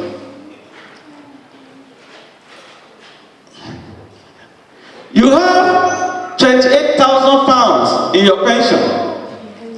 Now, the law, the government allows you to take 25% lump sum from that pension without you paying any. You are not going to. There is no consequences. It's free. You can take 25% of that money. We are not going to pay any tax on it. You are not going to pay anything on it. It's your money. Then you use that 7,000 to pay off your debt. Then what have you saved? You save yourself the agony of 3,200. You save yourself the agony of 3,200. If you have that 3,000, that's 3,200 savings on yourself. Now, do you know that you can actually again just say, okay, I'll pay this debt off.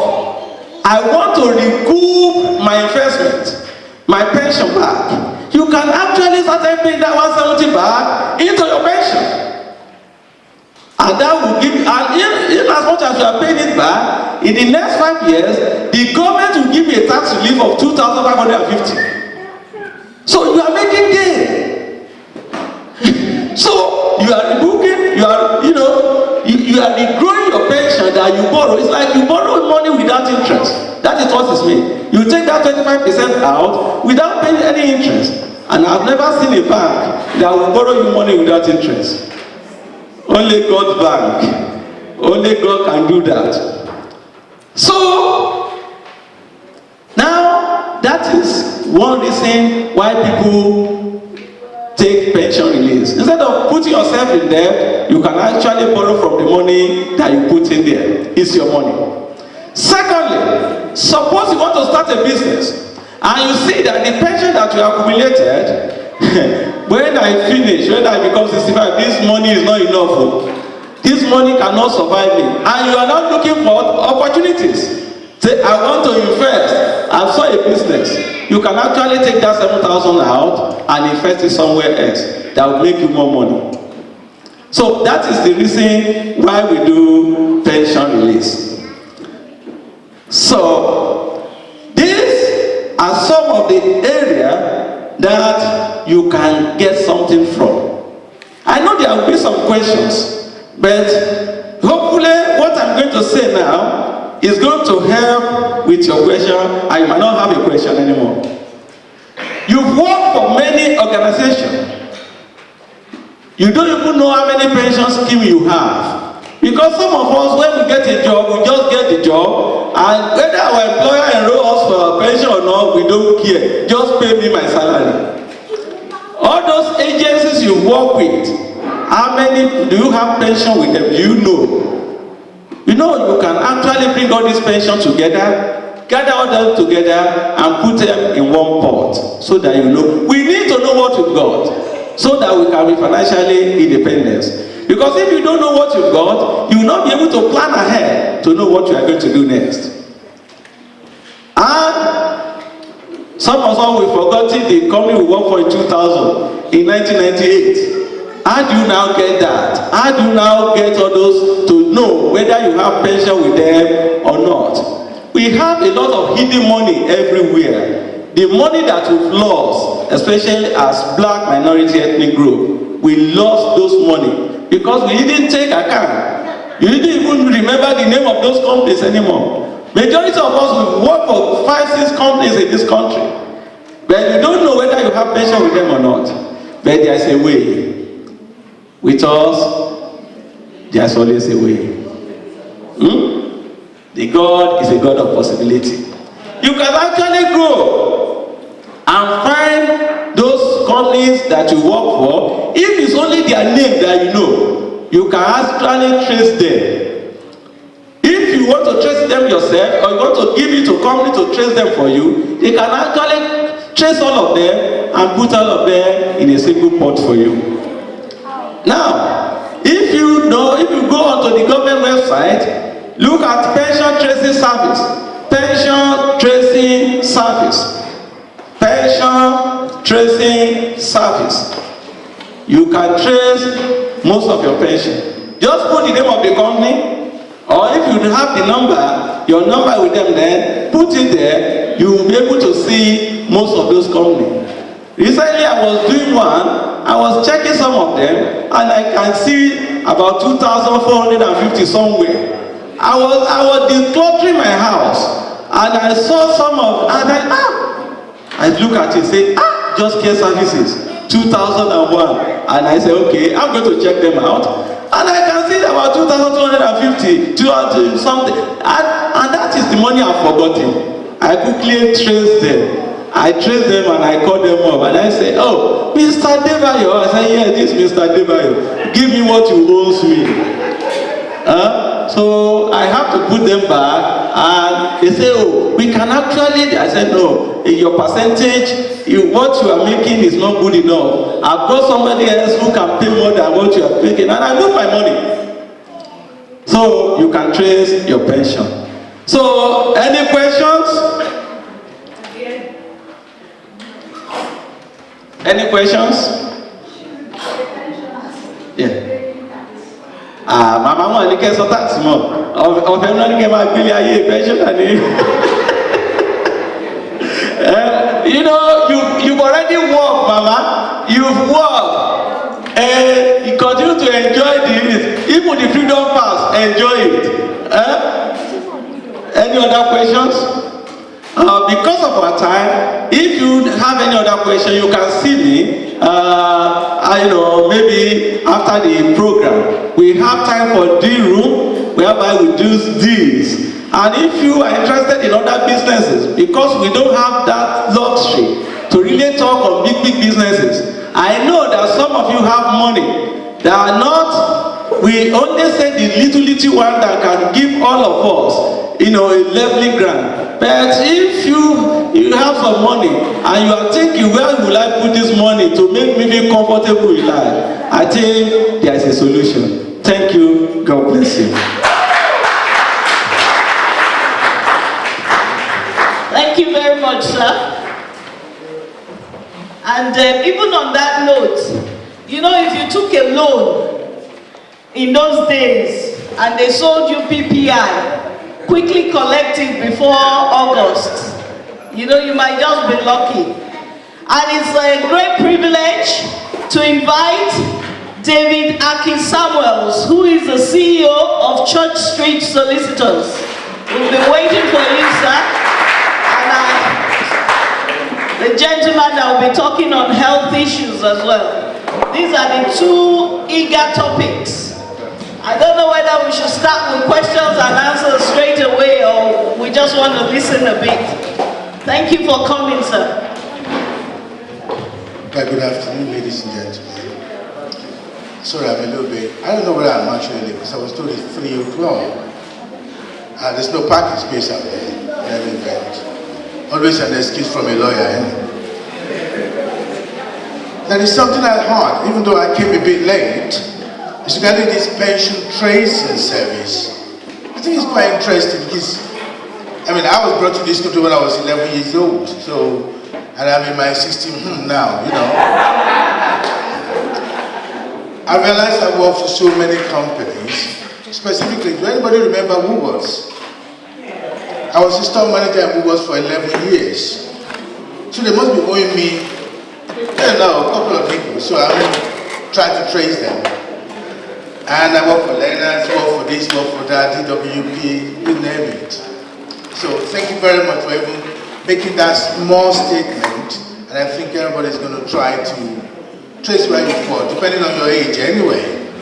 So if you come to this country in 2010, hardly will you be able to trace any company you work for in this country. And there's no pension transfer scheme from Nigeria, is there? No. Right. As far as I'm concerned, my name is Dr. David Akin Samuels. I'm a solicitor of the Supreme Court of England and Wales. I do a lot of cases on immigration. I do a lot of cases on housing. I do criminal law as well. And of course, I'm not here to look for criminal clients. But you never can say, if anything happens at any time, you know where to go. Now, I didn't bring much of my cards here today, but my telephone number could be taken from the pastor.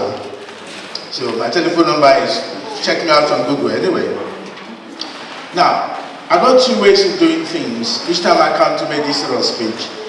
It's either we start with question and answer, so people can ask me any question they want to, or indeed I talk to you generally about immigration development, Brexit, Anthony Joshua losing the title. You tell me, Theresa May resigning, Donald Trump coming to this country, the advantage, the pros and cons of what is going on. So if you want me to go that way, then I will. And I think the best way to start is to actually look at what is actually happening to immigration nowadays. Nobody knows. Because the whole country is upside down right now. We don't know whether we're going to Brexit. We don't know where we're going to stay. I know where I want to be anyway. I just want to be in my house. But if they like, they can go. If they like, they can come back. I just know I'll stay in my house. Now, let us look at Brexit first and how it affects immigration. Majority of you, or some of you, indeed, a few, might have what I call EU resident permit. Is there anybody with such title here? EU resident permit, 5 years leave to remain, based on your relationship with an EU person. If you're not, then you might know somebody who has that. Now, whoever's having that one as of now, will actually make an application for a permanent residence card.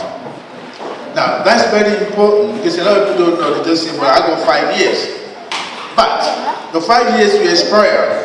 If you do not make an application to have your permanent resident card, you could lose out.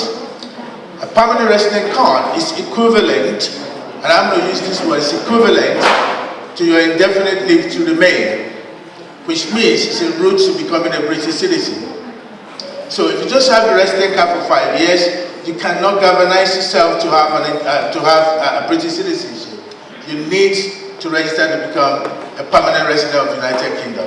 And that's so easily done. Some people do it on their phone. If you are an EU citizen yourself, you can do it on your phone. But if you are not, you need to complete an application to be sent to the Home Office.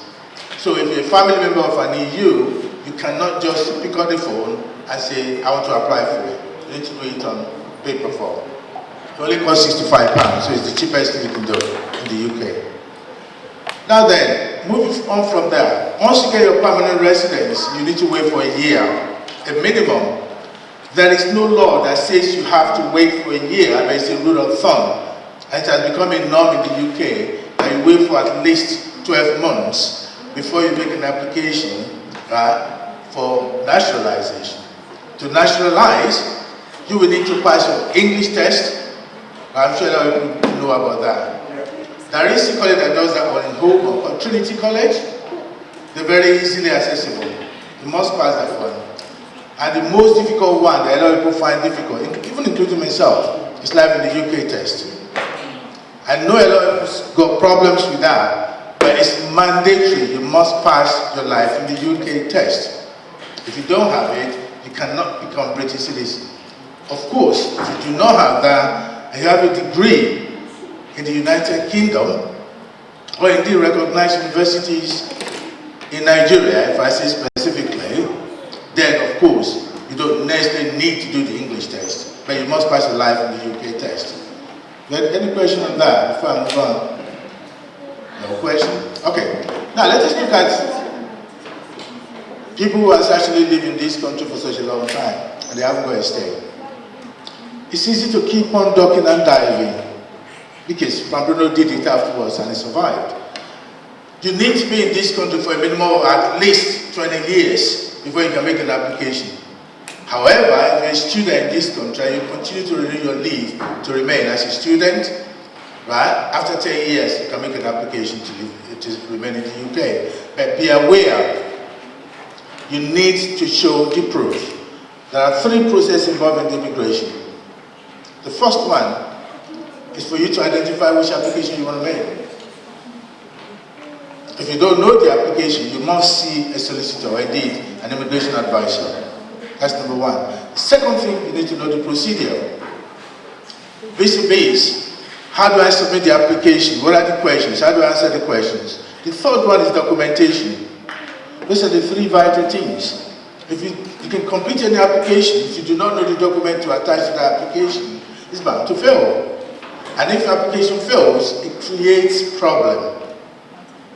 We've all got a different level of immigration issues. So you must know where you are before you submit any application. Do I have any question on that too? Any question at all? No. Okay. Let's go further. So here we are again. Sorry, ma'am. You asking me a question? Yes. Did you say if I came in, not finished with my visa, and I have to be here 20 years before I can apply to be? Not at all. That's not what I meant. If you are here illegally in this country without leave to remain, you come in through the back door. You came in as a visitor, for instance, and you've been here about 6 months was given to you, but 6 months so gone, and you've been here for up to 20 years, and Home Office is not even aware you are around. Then, at 20 years, you can make an application, right? However, if you make that application at that time, you're not going to get an indefinite leave to remain, as some people say. You don't. What you get could be 5 years, it could be 10 years route. But at least guarantee that the Home Office will not unnecessarily or unreasonably refuse the application. Again, that doesn't follow. So for instance, somebody is being in prison for 5 years, and you've been here for 20 years. That 5 years will be deducted from the 20 years. So you only should be in this country for 15 years. So that's another conundrum there. However, if you've gone to prison for 5 years, there's every possibility that when you come out, they will want to deport you anyway. So it's going to be a big fight. And unless you got family in this country, you got children under the age of 18, the chances of you remaining after even 2 years imprisonment is very difficult, because the trigger point is only 12 months. So let's try to stay away from that sort of failure. So it's not 20 years. If you don't get indefinite leave to remain, in 20 years, you will get a leave to remain. Right? Does that clarify that? Yes, sir. Yeah. Is there any shorter route for me without children? Is that the only way? Of course, there is a lot of shorter route, depending on the circumstances. Right? So, for instance, you come to this country, you're married to a British citizen, it's shorter. If you claim asylum, it could be shorter. If you've been given discretionary leave, it could be shorter. So there are so many shorter routes. So it all depends on the individual circumstances. For instance, somebody comes to this country, he's got no paper whatsoever. Then he meets Adewale in Stratford. Adewale happens to be a British citizen. And then they got together and they have Bumi. And Bumi happens to be a British citizen. For obvious reasons, Adewale will be able to make an application to remain in this country based on the right of the child. Do you see the difference now? Whereas if Adewale had been in this country without any leave to remain, and he's been here for 4 or 5 years, and he's done nothing about it, then there's no shorter route. But that doesn't mean that you should be encouraged to have a child you don't need to have. For a child, it's a serious liability, even though they are joys. Any other question? Yes, ma'am. Yes, I think I want to talk to our students, our visa, and the visa run out. And I'm married to a British citizen, but there's no issue, there's no child, anything else. And I've been in the country for the past 15 years. Is there any chance for me? Yes, there is, of course. That's a very good scenario. Let's look at it. You come in as a student, your visa is run out. To start with, you might have difficulties getting married in the UK if your visa is run out.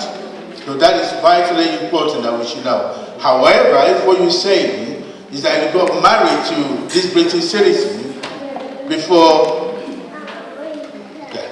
if you say you got married to this British citizen before your visa ran out and you don't have any child, yes, you can make an application, right? However, your spouse must be earning not less than 18,600. That's the first thing. The relationship and the marriage must be seen to be genuine and subsisting. What does that mean? You got married to a woman and somebody externally is telling you whether it's genuine or not. At times I find it very insulting, because if it's not genuine, I won't get married. But I've learned a lot, because people do get married just for the purpose of immigration. That's taboo. Don't do it. Don't even try it, but you'll be found out eventually. Now, if it's found out to be genuine and subsisting is what we want to say. In other words, it's continuing. That's a relationship, that's a loving relationship. Vis-a-vis, it's your birthday, you went out, and you got some card from your spouse, you can prove it that it's subsisting. So, and she's earning 18,600, then there's possibility you will be granted. And I use the word possibility with a pinch of salt, because again, it depends on what you have done in the past. So, yes, there is a chance for you. Does that answer your question? Thank you. Let's send one back, because I heard that if you've expired, your legality here, that they might send you back to go and apply from your country of residence or former nationality. Thanks, Laura. No, they don't send you back. They will refuse your application. If your visa expired and you decide to get married in this country, first, you cannot get married without the permission of the Secretary of State. In other words, you're going to make an application. If you are tempted to go to the registry office, you can be picked up from the registry office and be detained and removed. Not deported, removed. That's a sharp contrast between deportation and removal. Now, regarding you going back to your country of origin to make an application, because that case is Kwamba, again, we need to look at the circumstances, right? If, for instance, you marry to somebody who's got health issues, who's got serious health issues, and you are the person that other person depend on for their hygiene and all this sort of thing, yes, you can put on a fight, and you don't necessarily need to go home. And that was what Shikwamba said, that it doesn't make sense. If for the purpose of immigration, you're going to separate this couple.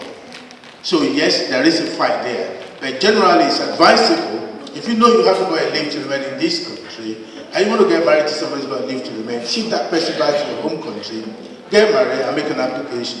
But then that will wash all your sins clean. You come in as a clean person, you don't have any more issue with immigration. Does that answer your question? Yes, sir. Thanks, Laura. Yeah, ma'am. There's a question here, sir. Someone that has lived in this country for about 13 years, and about 5 years ago, she has a breast cancer, to be precise. And at the moment now, she has overstayed her visa, which she came into this country on a 6-month visa. And is there anything for that person? Thanks, Lord. That's a good question. I'm sorry about the person that's got breast cancer. There are 3 cases that come to mind in there. And I will use those cases to illustrate this. The first case we have in question is called the case of N. N, just capital N. N happens to be a Zimbabwean that comes to this country. Unfortunately, he acquired, or whatever it got, HIV. The case then went to court that this guy is, very sick. And the law states that HIV is not a death sentence, and it's not dying yet.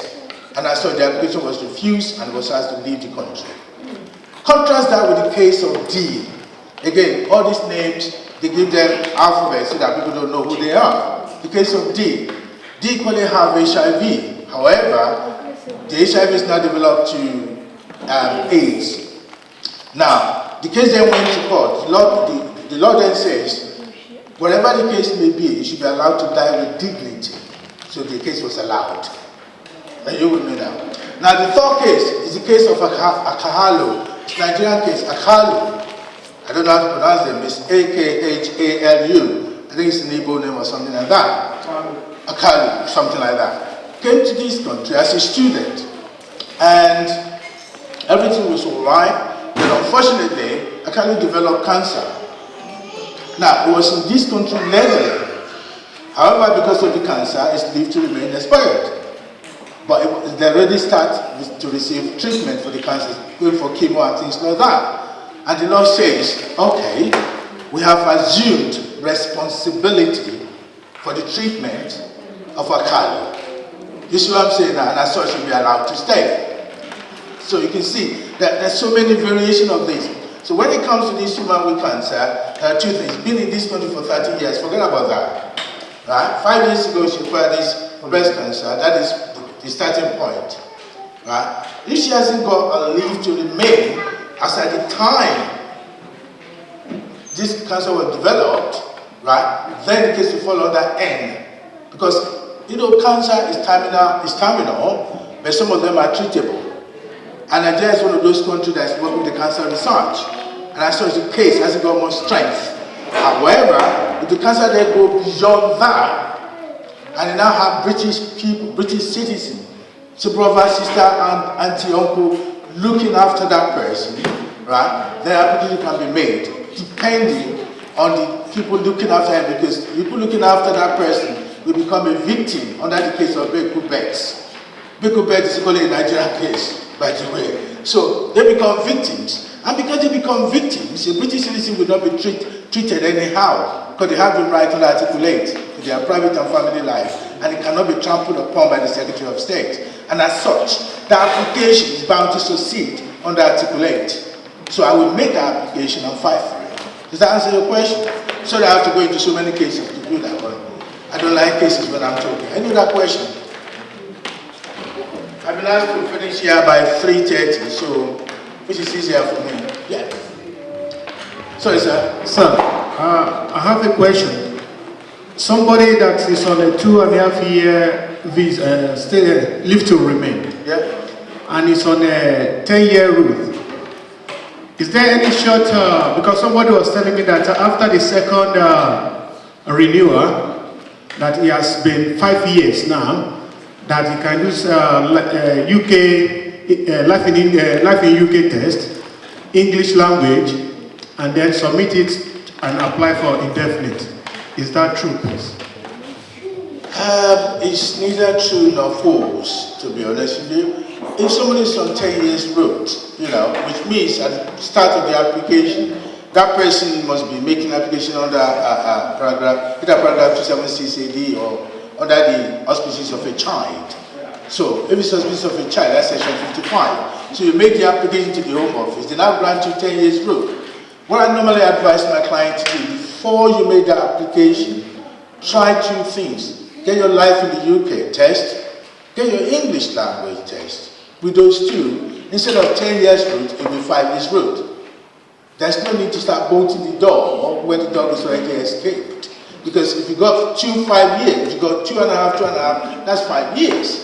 So you're already on your route. So there's no, if you decide to change it, you'll be wasting your time, because the next application is going to give you 7.5. And Home Office is not going to change it to 5. Does that make sense? Because you already passed 5, now you're asking them to make it 5. Doesn't make sense, does it?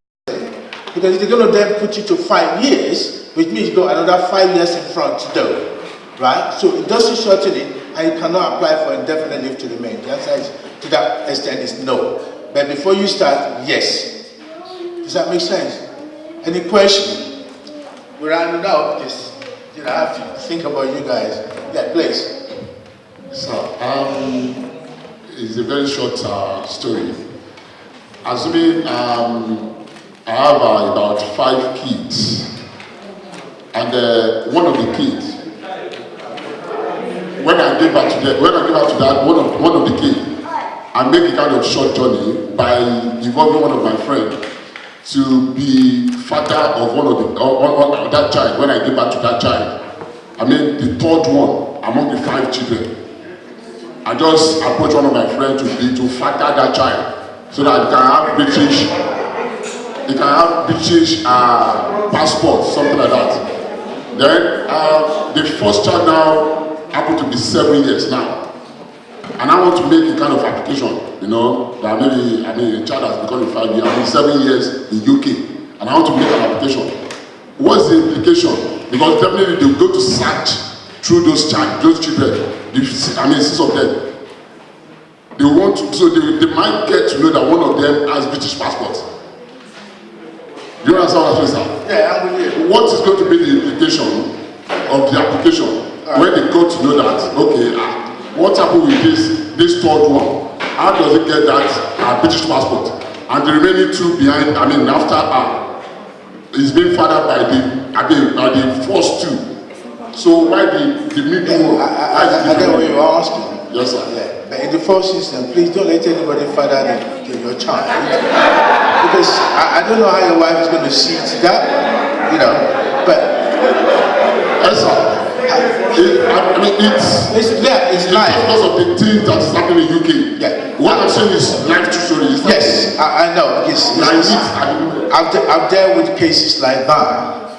You see, there's always something which I believe, maybe because you grew up in this country, I believe once you are truthful, there's no duplicate. Once you're straightforward, there's nothing else to say. If you're telling the truth, that is, you don't need to think. Because that's the object. If you're telling the truth, you don't need to think about anything. But each time they knock your door, they make the same thing. Now, if you have 5 children, the third one is fathered by Dr. Samuels. So I'm in trouble. Right? But I didn't father the child. If you father the child, you make an application to the Home Office, the child gets British passport. Question 1, is that British passport issued genuinely? No, it's not. Because if the Secretary of State had known that the parents of those children, of that child, is not British citizen, a passport wouldn't have been issued. So that passport itself is null and void. It's voidable. And I saw that passport is not valid. That's number 1. Now then, you have a 7-year-old child.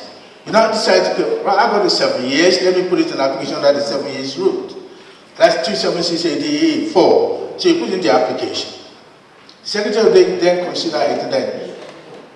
And I know what could have happened. Somewhere, somehow, you could have added the passport of the British child into that application to the Home Office. Home Office now sees it and says, hold on a minute, what happened here? Then now get a divorce at a certain stage and then remarry at a certain stage. So in between, your wife now had an affair with somebody who is British citizen. That's the only difference you got. Otherwise, the case I have, which is similar to that one, quite interesting, similar to what you just said.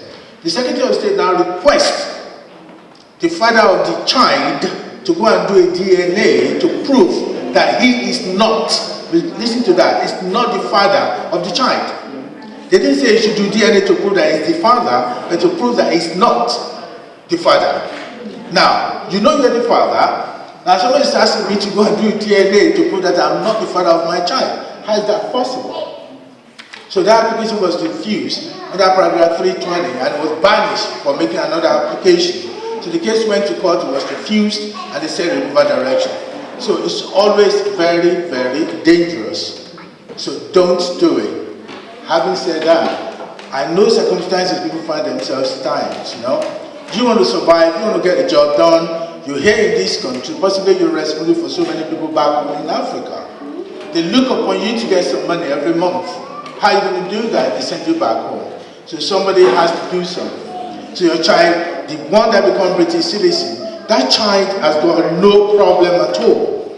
Because the offenses of the father and the mother should not be brought on the child. The child is innocent, and the child will not be deprived of that citizenship. Home Office, Secretary of State will not remove the passport.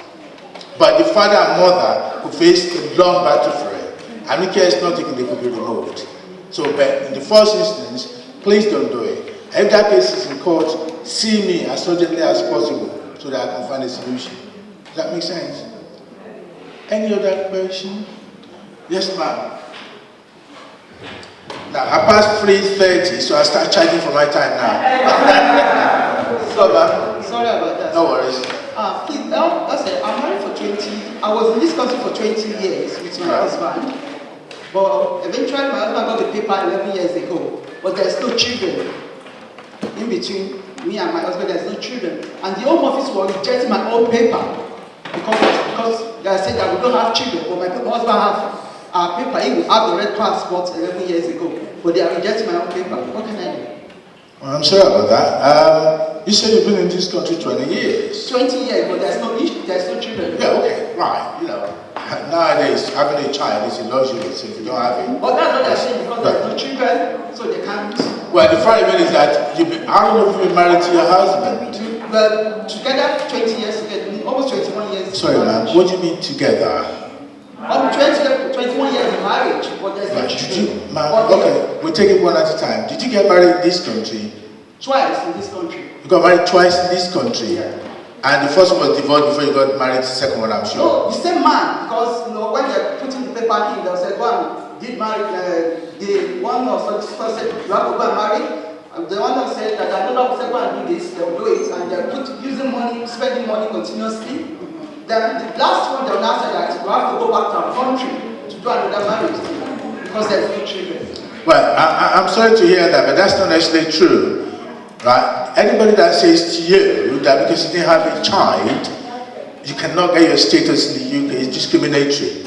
And that is totally unacceptable. You're married to a British citizen, and it's a British citizen, and you've been together for 20 years, and you can prove it. And you can prove it. My wife said, take my number and see me. I will sort out something. It's a promise. All right, sir. At a feet.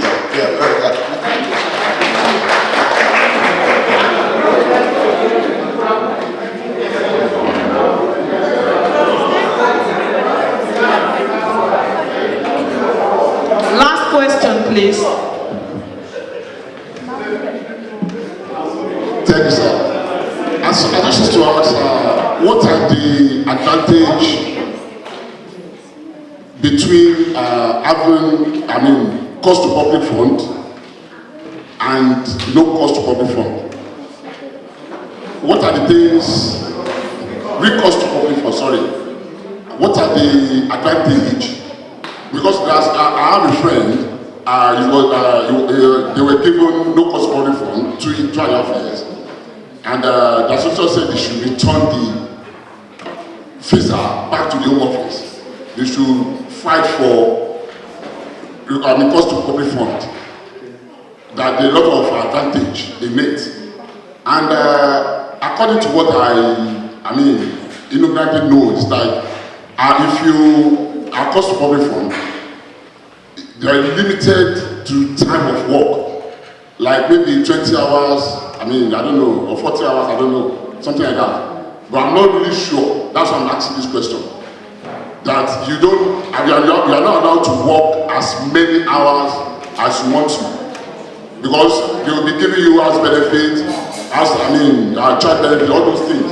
So you won't be able to do much of hours. And so I want just to know the difference between the two. What are the advantages? And what do you advise such person to do? Can the person return to something, the visa to have cost public fund, or it should remain having that one that has been given to him? Thank you very much. Ladies and gentlemen, this is a very important question because the question comes with so much confusion and it needs to be dismantled so that there could be an understanding. No recourse to public fund was brought about by Theresa May, of course, you know that. Now, the purpose of no recourse to public fund is just to make sure that those people who hasn't got leave to remain and are given the opportunity to have that leave to remain should be able to work and fend for themselves. Because before they got their papers, they were working somehow and they were fending for themselves. And there is no reason why they couldn't continue to do the same thing. Now, because the public fund, what are the public funds? Housing benefits, universal credit and things like that, right? The only time you will get that, if you have a child, you are highly likely to be granted public funds. If you have a disabled child, it's even more likely. If you have somebody who is not capable of working, or indeed making money for themselves, you will be granted because Britain is trying to eliminate what I call poverty. However, if you're still a capable individual, why would you need public funds? Whereas, before you make the application, and I've seen so many people coming before me and say, even if I don't need their money, what I just need for them to grant me reasoning, right to work and things like that. And when it's granted, then you want public funds. I would say, if you've been granted no recourse to public fund, right, you need to check your own circumstances in the first instance. You don't just send it back. There are so many cases in that one. If you decide to send it back, you have to complete an application form and state exactly why you reckon you should get public fund. And that application is very intrusive. They want to know how much money you're getting, how much savings you got, whether you have business interests outside the UK, and things like that. A few of those such applications do succeed. Majority of them don't. So if you've not been granted recourse to public fund, you will eventually, when you get your leave to, when you get your permanent residence or you get your indefinite leave to remain, nobody's going to stop you from doing it. So please don't confuse the two together. No recourse to public fund is for a purpose. And if you reckon you're entitled to it, and I keep on saying, Britain is based on truth. Britain is based on truth. Tell the truth. If you put in your application truthfully, and they see that you're entitled to it, you will get it. But don't just say you're a capable person, you were working on the ground before, you are making so much money. Then all of a sudden now, because they don't grant you a leave to remain, you want them to pay you benefit as well. It doesn't work that way. I believe in the truth. And I hope I've answered all your questions this afternoon. And I thank you very much for having me.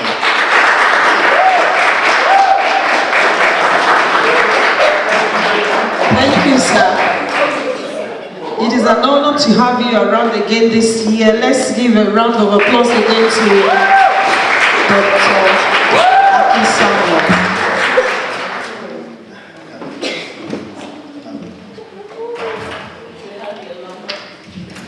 If you have more questions to ask Dr. Akin Samuel, you can see him. I'm sure he will be shooting out soon. So you can see him and he's got his number. You can call him as well and book appointment to see him in camera. At this junction, I have the honor of inviting our doctor to the podium, Dr. Babalola. He's an Associate Clinical Director, East London NHS Trust. We enjoy him every year, and his presence has really done much for us. I remember last year, he was, doing all those healthy checks on us. He's here again this year. Let's give a round of applause to him. Thank you for honoring us all year round. Thank you so much. We enjoy it. Okay. Good afternoon, everybody. I'm just going to wait for the PowerPoint to come up. But in the interim, I'll have a quick overview of what I intend to talk about today. So I've been asked by Mr. Olu, which is how we call him. I actually called him Mr. Olu because of the young lady Helen in the middle there, because that's what she calls him. And I'm kind of so used to it now that I can't even say Olu anymore. This stuff comes out immediately after. Anyway, so yeah, so because... All right, let me show you.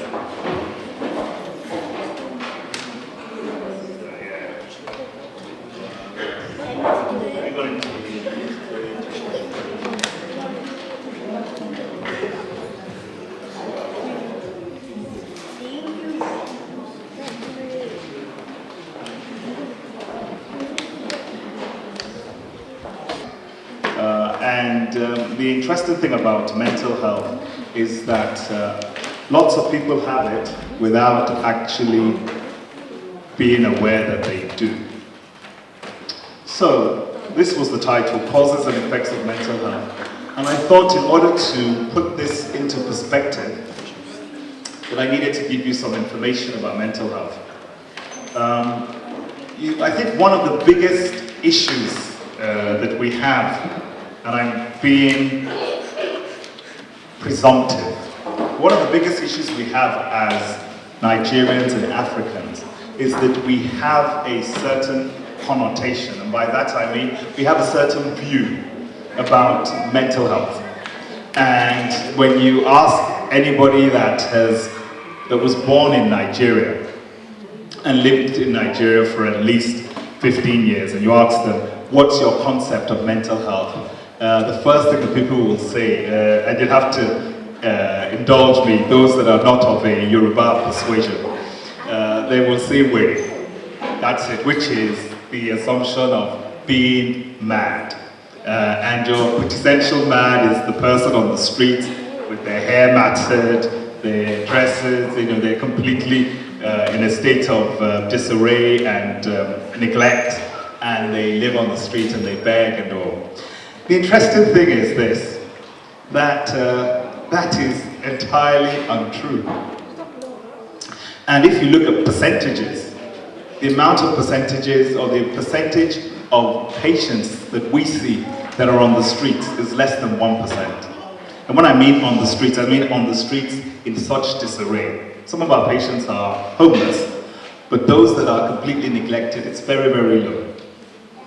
But this is something that's more important, and I think I might have said this the last time I was here, which is this. And before I say it, I know us Nigerians, we have a way of thinking. So don't say, God forbid, not me. I'm not prophesizing. I am telling you facts. Okay? And what the facts tell us is that 1 out of every 4 individuals here will suffer a mental health of some sort. It's guaranteed. There is no, yes, let me know how long. Okay. Yeah, sweet. It's guaranteed. I can absolutely guarantee you. Now, the question is, will it reach the threshold for you to have to see somebody? Probably. And who would you see? You probably see your GP. By the time you're seeing me, then it's gone, the threshold is much higher. Okay, so let's talk a little bit about it. Let's put up some facts. If you'd like to go to the next slide, please. This is WHO, so the World Health Organization. It has nothing to do with me at all. And it says 1 in 4 of all mental health presentations will be seen by doctors. But not only that, actually, 1 out of every 4 individuals will suffer some kind of illness of some sort. And what we're going to do today is very briefly talk about some of the illnesses. And I can guaranteed, that there will be a few of us here, and I say us, me included, that will identify with some of the symptoms that we're talking about here today. And before I go any further, I can actually tell you, I have a mental illness. I'm very upfront about it. And you'd ask me, what is my mental illness? My mental illness is OCD. Yes, I have OCD.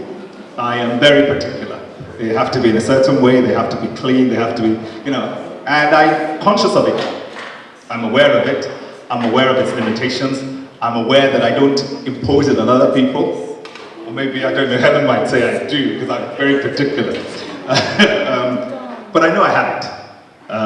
And you'll be surprised that when we start talking about it, that some of you will identify with some of the symptoms there. I mean, the good thing is that I don't have to take medication because I'm aware of it, and I try to, if I feel I'm imposing on others, I try and remind myself, okay, hold back.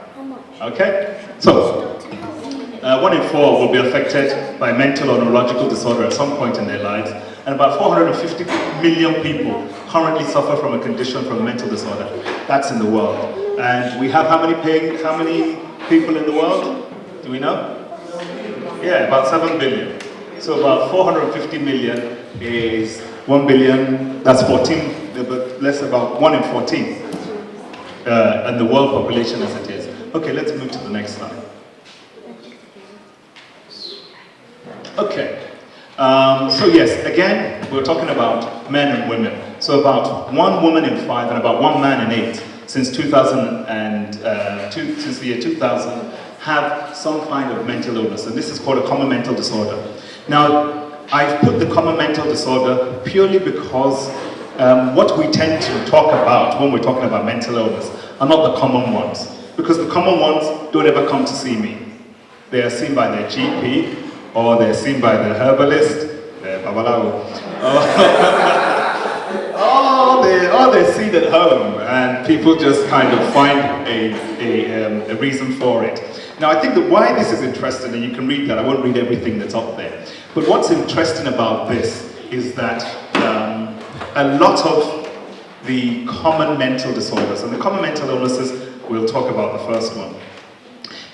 People attribute them, and that's one of the commonest things that we have as Africans, is that we have what we call the attribution theory. And what does the attribution theory say for Nigerians? The attribution theory essentially is that it's based on our belief sets. And what is the commonest belief set for most Nigerians? It's about, that is either black magic, or what we call voodoo, or it is religious. And it's interesting that in psychiatry, a lot of our presentations are religious in nature. So people feel that they're communicating with God, they feel that they're God, they feel that they're Jesus Christ, or that they can rise again and all. And the interesting thing is that because they are religious in nature, people automatically ascribe them to being a religious, that is a religious reason for it. Now, I'm a Christian, and one thing I do know is that whatever you see in the physical is invariably manifested some way or somehow in the spiritual. So, is there a spiritual connotation to mental illness? 100% there is. But does every mental illness require a spiritual treatment? No. So, I don't prevent people from praying. I don't prevent people from even doing exorcism. I think, does everybody know what an exorcism is? No? Yes? Okay, you see it commonly in Catholic and Islam. So the Catholics will say that a priest comes and prays and that the spirit is in you and therefore he will exorcise it. A bit like what Jesus did when he put the spirits in the swines. So I believe in that, and people can do that if they feel so inclined. With the Muslims, it's usually about rituals, about incense, about prayers. And all of those are acceptable means. But a lot of the times, you'll be surprised that just common medication is enough. And it's the same thing with other physical illnesses. So you will find that with a lot of physical illnesses, there is a spiritual connotation. Most of the times, we will take physical meds to make us better. So you've got a headache, you take meds. You've got cancer, you can kabash and do all that, but you will still go for the treatment. You will still have chemotherapy and all. And that's what we say is the same needs to apply to mental illness. So let's go on. So what's the first one that I'm going to talk about? So that's the first one I'm going to talk about. And why am I going to talk very briefly about depression? The reason why I'm going to talk about depression is that it is the commonest thing that people can get beyond neurosis. So within mental health, there are 3 types: affective, neurotic, and psychotic. So affective is usually mood related. So you have a mood related illness. And we may talk about that depending on what time periods. Whereas you can also have a depressive illness and an affective. And that's the one we're talking about today. Neurotic is what I told you about, and we will touch on that very briefly, which is when you have things like anxiety, OCD, phobias, and things like that. That's a neurotic. And of course, the psychotic is the one that everybody tends to know about, which is the person is talking to themselves, they're seeing God, and all kinds of things. And what I would say, before I go on to talk about depression, is this. If you want to have, who would like to have a psychotic experience? Okay. All right. Has anybody had a psychotic experience? No. Okay. Do you want to know how to have a psychotic experience? Good. Okay. So, first way, and this is cashable. You can bank it. If you want to have a psychotic experience, 2 nights, just for 2 days, don't sleep. As in, stay awake, not awake. You won't close your eyes, you won't nod off. Just stay 2 days without sleeping. I guarantee you'll see angels, you'll hear God, you will see all kinds of things. Absolutely guaranteed. Second way. This is going to be controversial, but I'm going to say it anyway. So Mr. Olu, don't talk to me after what I say. Okay, so what is it? Fast. Now, I'm not talking of your 3-day fast. 3-day fast, you can probably live with that. I'm talking of about 10 days fast. Don't eat, don't drink water. I promise you by about the 7th day, you will hear God tell you everything about what's to come, what is, and what is next. And that's the interesting thing. What am I trying to say? Is that anybody can have a psychotic experience if the trauma is enough. and it's about the trauma to the brain. So, head injury. You know, I cannot count the amount of times that I have seen a person who's had a head injury. They've hit their head and they will be talking all kinds of nonsense. They will see all kinds of things, and then they get better. And you will tell them about it and they will say, no, it's not possible. So what am I trying to say? I'm trying to say that the natural Nigerian adage that says when you point one finger, you've got three pointing at you. I know they say four, but it's a lie. The thumb points in the opposite direction. It's only these three that point at you. But yeah, that you have three pointing at you, it holds true, which is what? That anybody can experience. The second is self-harm.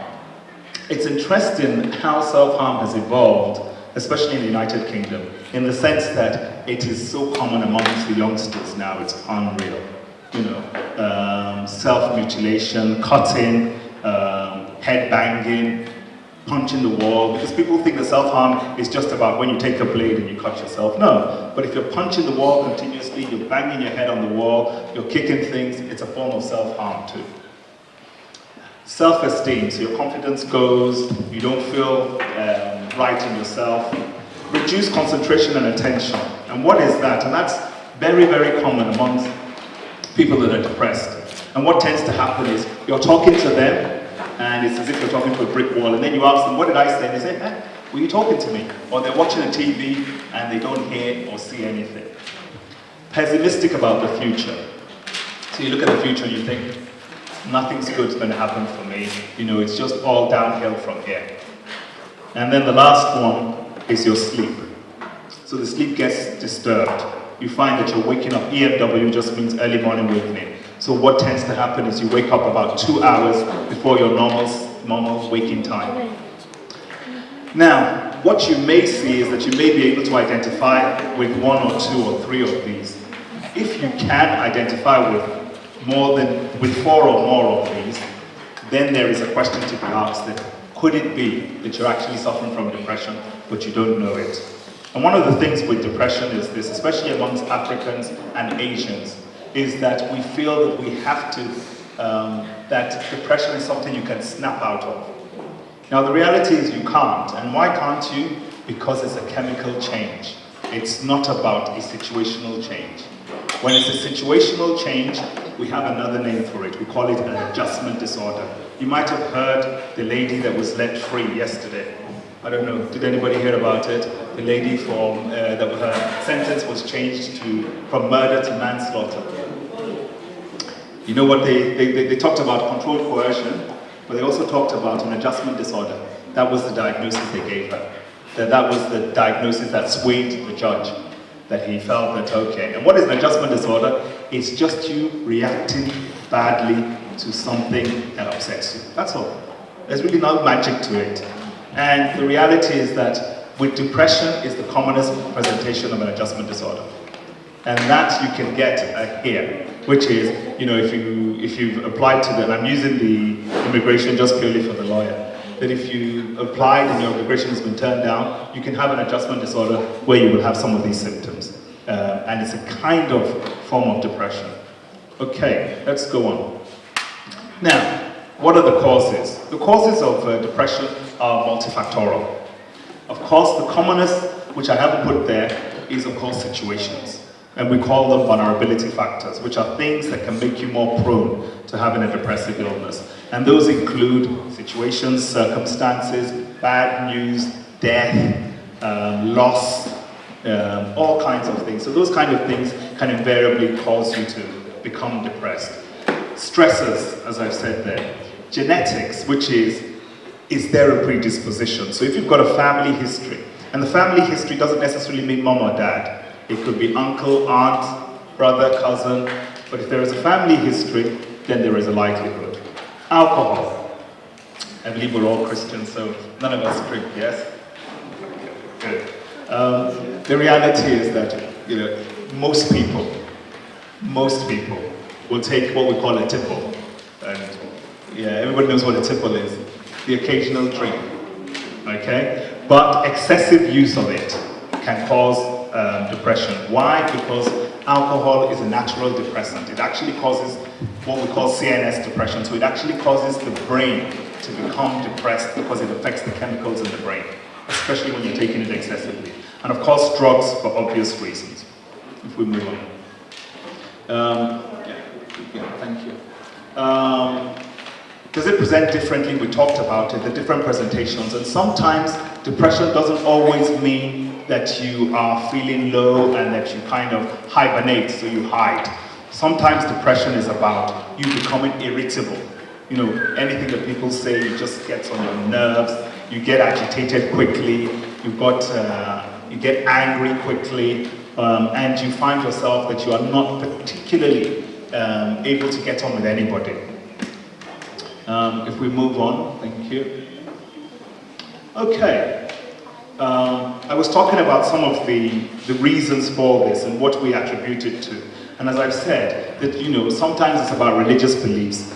And I think that for me, the important thing about depression is that people need to understand that we don't open our eyes and walk into depression. We become a victim of it. And it's either by chemical intervention, which is the chemicals in our brain, or circumstances. But the most important thing is that if you as an individual are able to identify with any of those symptoms, then it's important that you talk to somebody.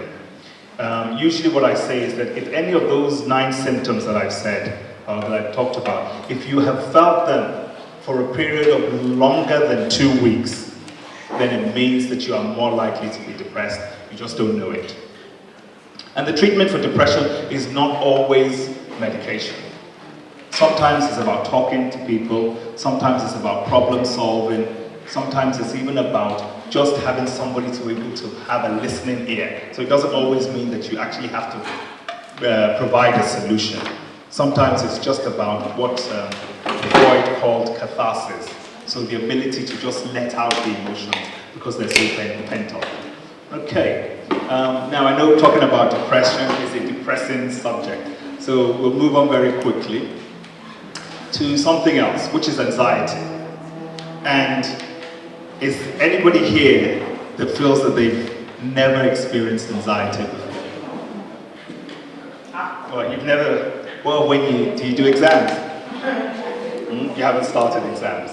Okay, when you start, I promise you'll know what anxiety is. But the reality is that I don't think there is anybody here that hasn't experienced anxiety. But if you experience anxiety in relation to a situation or circumstances which is anxiety provoking, then that's fine.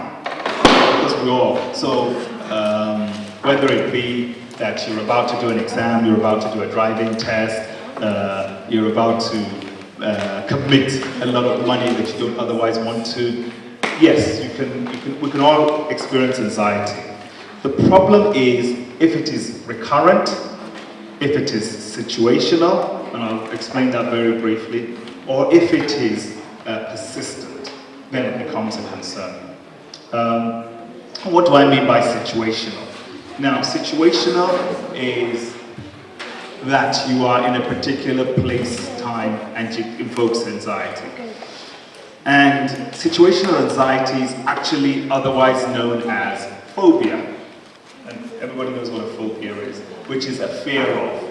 And so what happens is that when you're in a situation that invokes the fear and the anxiety, it's actually a phobia. And what happens when you are in a situation that invokes anxiety? What do you do? What do you do? And you can only do it when you can. So for example, if you're in an exam, you can't do anything, you've got to sit down and do the exam. But if the situation is such that you have a choice, what do? You run, yeah? So the flight or fright mechanism comes in. Yes, your anxiety goes down, you feel better. And so the next time you see a spider, what will you do? You run again. And then what happens is that the brain learns that the best way to deal with spiders that I don't like is to run. And what the run does is what we call the positive reinforcement. So it reinforces the belief that that's the way to deal with it. The problem though is that when you run, then you will continue to have difficulties with spiders wherever you see them, because it will generate the anxiety. And that's one of the things that we try to tell people, is that more often than not, a phobia is a learned response.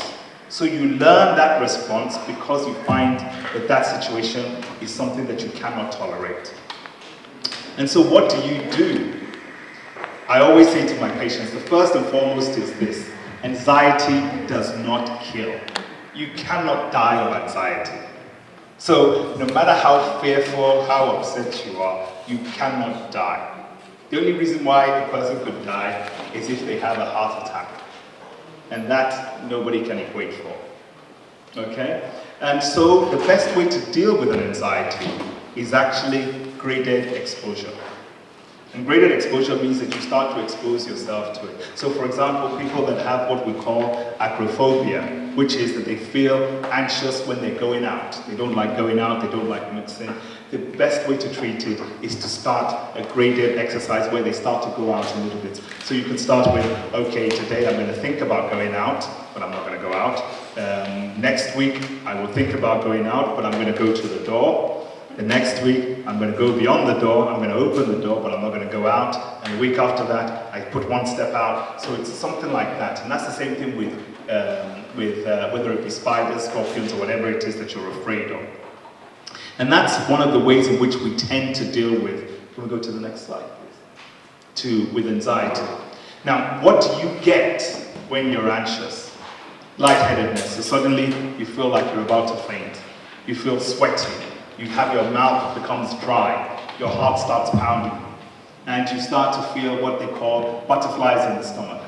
You know, as if there's something, flying about, which is what we call epigastric discomfort. So you just start to feel a kind of difficulty within the inside.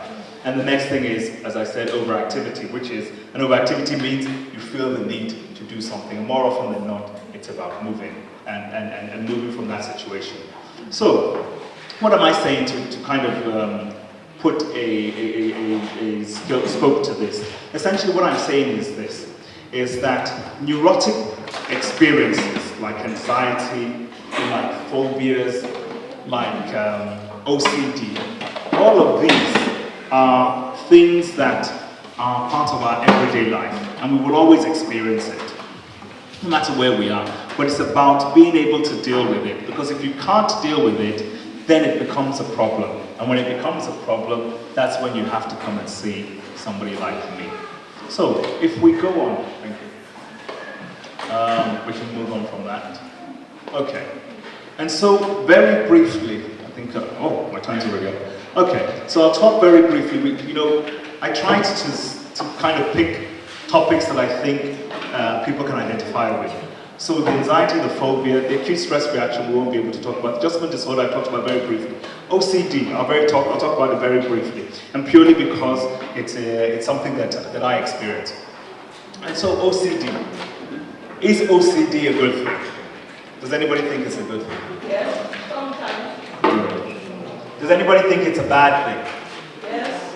Exactly. So, the general Nigerian adage is this, and the English say it too: everything in moderation. So with OCD, if it is not impinging on not only your life, but everybody else's, then it's okay. But the minute that it is impinging on everybody else's, it's a problem. And what do I mean by that? So OCD has many faces. There are about 4, possibly 5 different parts to it. So the first is obsessions, which is that you feel that things have to be done in a certain way. And what does the obsessions do? The obsessions is really about the thoughts. So it's not that you feel that these cups need to be put like this. That's not the problem. The problem is that if they don't, your mind continues to tell you those things aren't right. They're in the wrong way. They need to be moved sideways. They need to be moved. And that's the problem. So it's the obsessional, we call it an obsessional rumination. So your mind is working overtime. And then the second bit is what we call the C. So the OCD means obsessive rumination. The C means compulsive acts. What is the compulsive acts?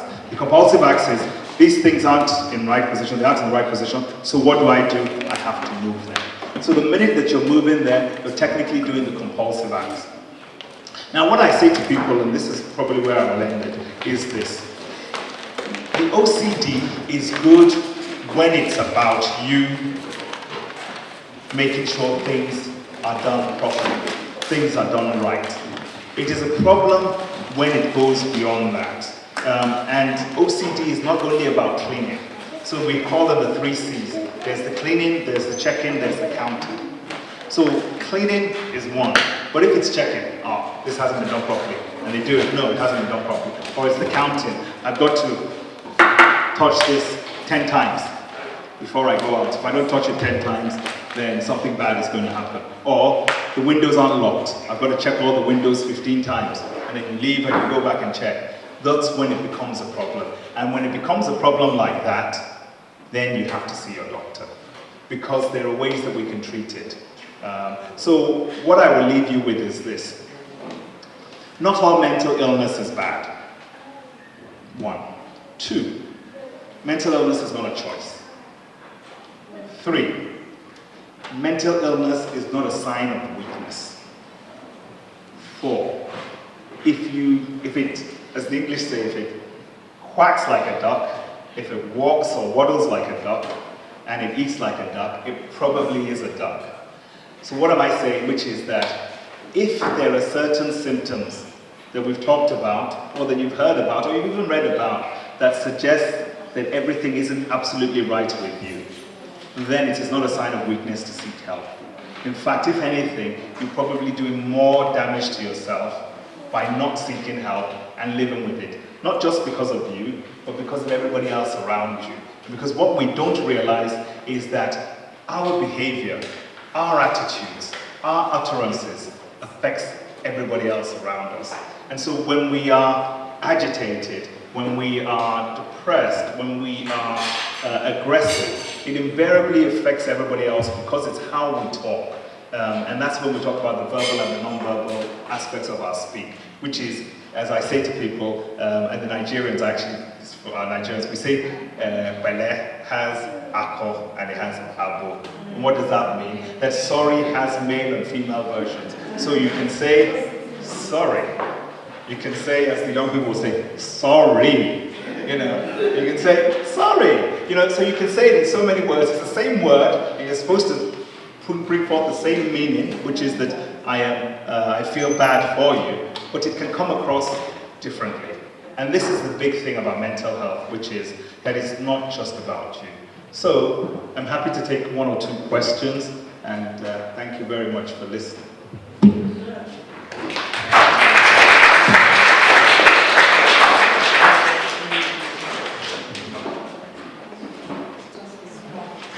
There are no small or big questions, it's a question. It's about grieving. Yes. Let's assume if someone is grieving, you might live in denial, because then you'll be thinking maybe it's not true or not. You later turn it to anger. Yeah. When you're hungry, you'll not be happy. It lead to another problem in your body. Let's assume you're bargaining, or we believe in God, things will be okay. We go to church for sermon, things might change. Yeah. Then, in acceptance, we accept it again that it's faith. So, if there's not taking, it might lead to depression. Yes. What can someone do? Okay. Thank you very much. Now, the interesting thing is that what my sister has just talked about is the stages of grief. And there's a gentleman that coined it. His name's Parker. It's Parker's stages of grief. And there are different stages. So the question she's asking is, what if a person doesn't reach resolution? So in the stages of grief, there are 5 stages. There is the denial. So the first is, it can't be true. It can't be true. It must be a lie. The second, of course, is that you start to pine. What does pine mean? You start to long for the person. You start to see, hear, and start to have visions or whatever it is of the person. The next, of course, is that you start to go through the grieving process itself. So you start to go through the depressive stage. Okay? And what is expected is that after the depressive stage, you're supposed to have a resolution. which is that you come to terms with the fact that the person has died. Now, the reality is that you can be stuck in any of those stages. How long does it take? Averagely, it takes between 6 to 12 months for a person to get over grief. So, if you've lost, and what is grief? And this is the important thing I always say. Grief is not just about losing someone. It could be about losing something. A job, a car, a house. You know, it could be about losing anything. And what we expect. So if a person comes to me with grief, the first thing I want to know is what stage are they in. And then I can predict, because each stage takes about 3 months. So you can predict from the stage they're in how long it will take for them to get better. Now, if they've been in grief for about a year, then it becomes pathological. And at that point, you will need treatment. What I tend to do, and what I advise GPs, is that with grief, it's better for symptomatic treatment. So rather than start to treat the person, because the treatment invariably ends up with depression. That's what it ends up with. It usually ends up with depression.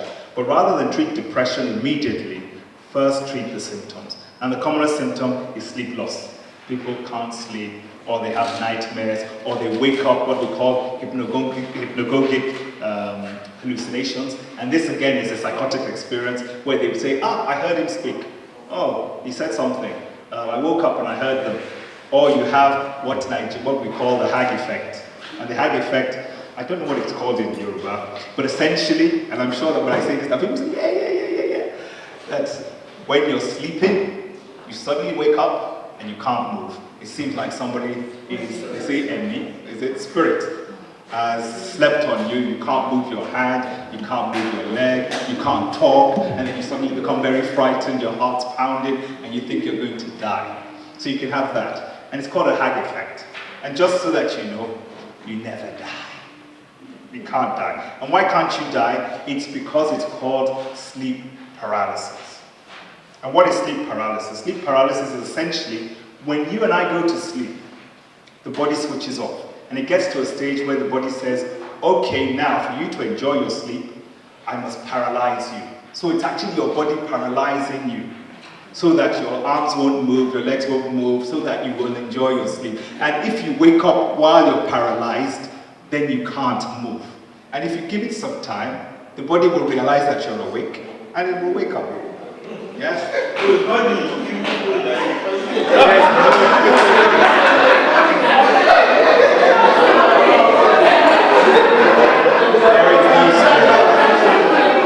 So, there is no spirit. I mean, the interesting thing is even the English call it Hag effect. And the Hag effect, and you can check it up on Google. So the Hag effect is essentially that they believe Hag is an old witch. And they believe that the old witch is actually sitting on you too. Or sitting on your chest to stop you from breathing. So that's what they used to call it. But the reality is that modern medicine has now told us that it's actually sleep paralysis. And we all paralyze when we sleep. So don't worry about it. I hope I've answered your question. Yeah. Any others? So we're all good now. Okay? Thank you.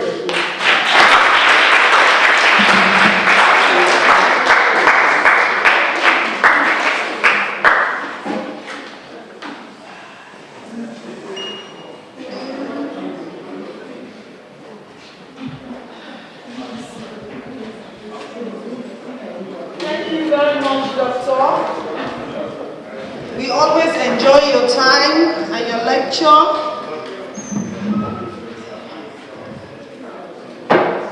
We are privileged to be here again and to listen to our doctor talking.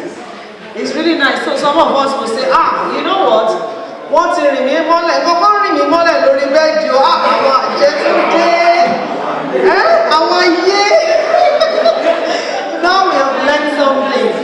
So that means it is our body, it's nothing. So it's nothing to worry about. So it's not everything that is Ajay and Aye. So now we know it's got to do with. Thank you all very much. I'm going to invite our evangelist to come up to give a vote of thanks.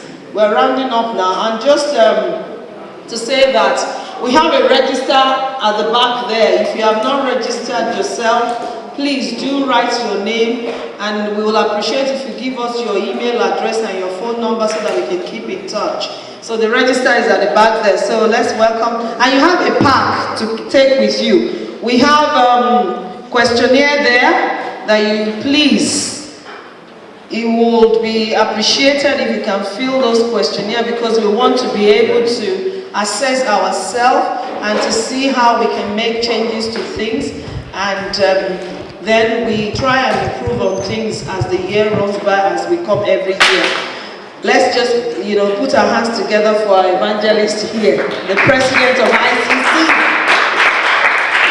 Thank you very much. We give God the glory. We give Him all the adoration for the success of this year event. It cannot but be complete without you.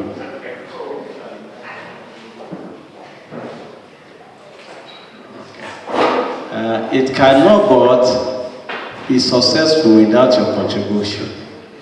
And I'm using this opportunity to thank our pastor, Pastor Ayoluoye,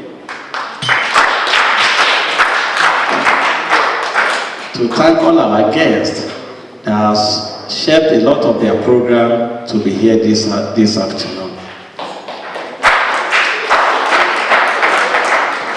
And also, I like food too. And the food, they make it very healthy. There is sandwich, there is banana, there is orange, name it, is all there. Even there is yam too. And we know both the church and ICC are charitable organizations. We don't have money. But God has used some people to do that without charging us a penny. We need to put our hands together to thank these people.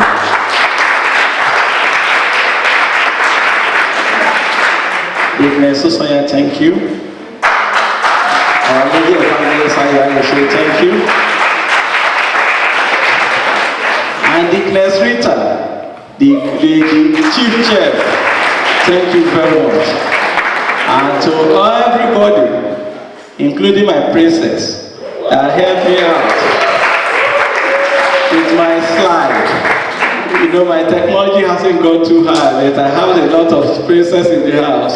So thank you very much. And to all of us, I pray, please don't let us just come every year.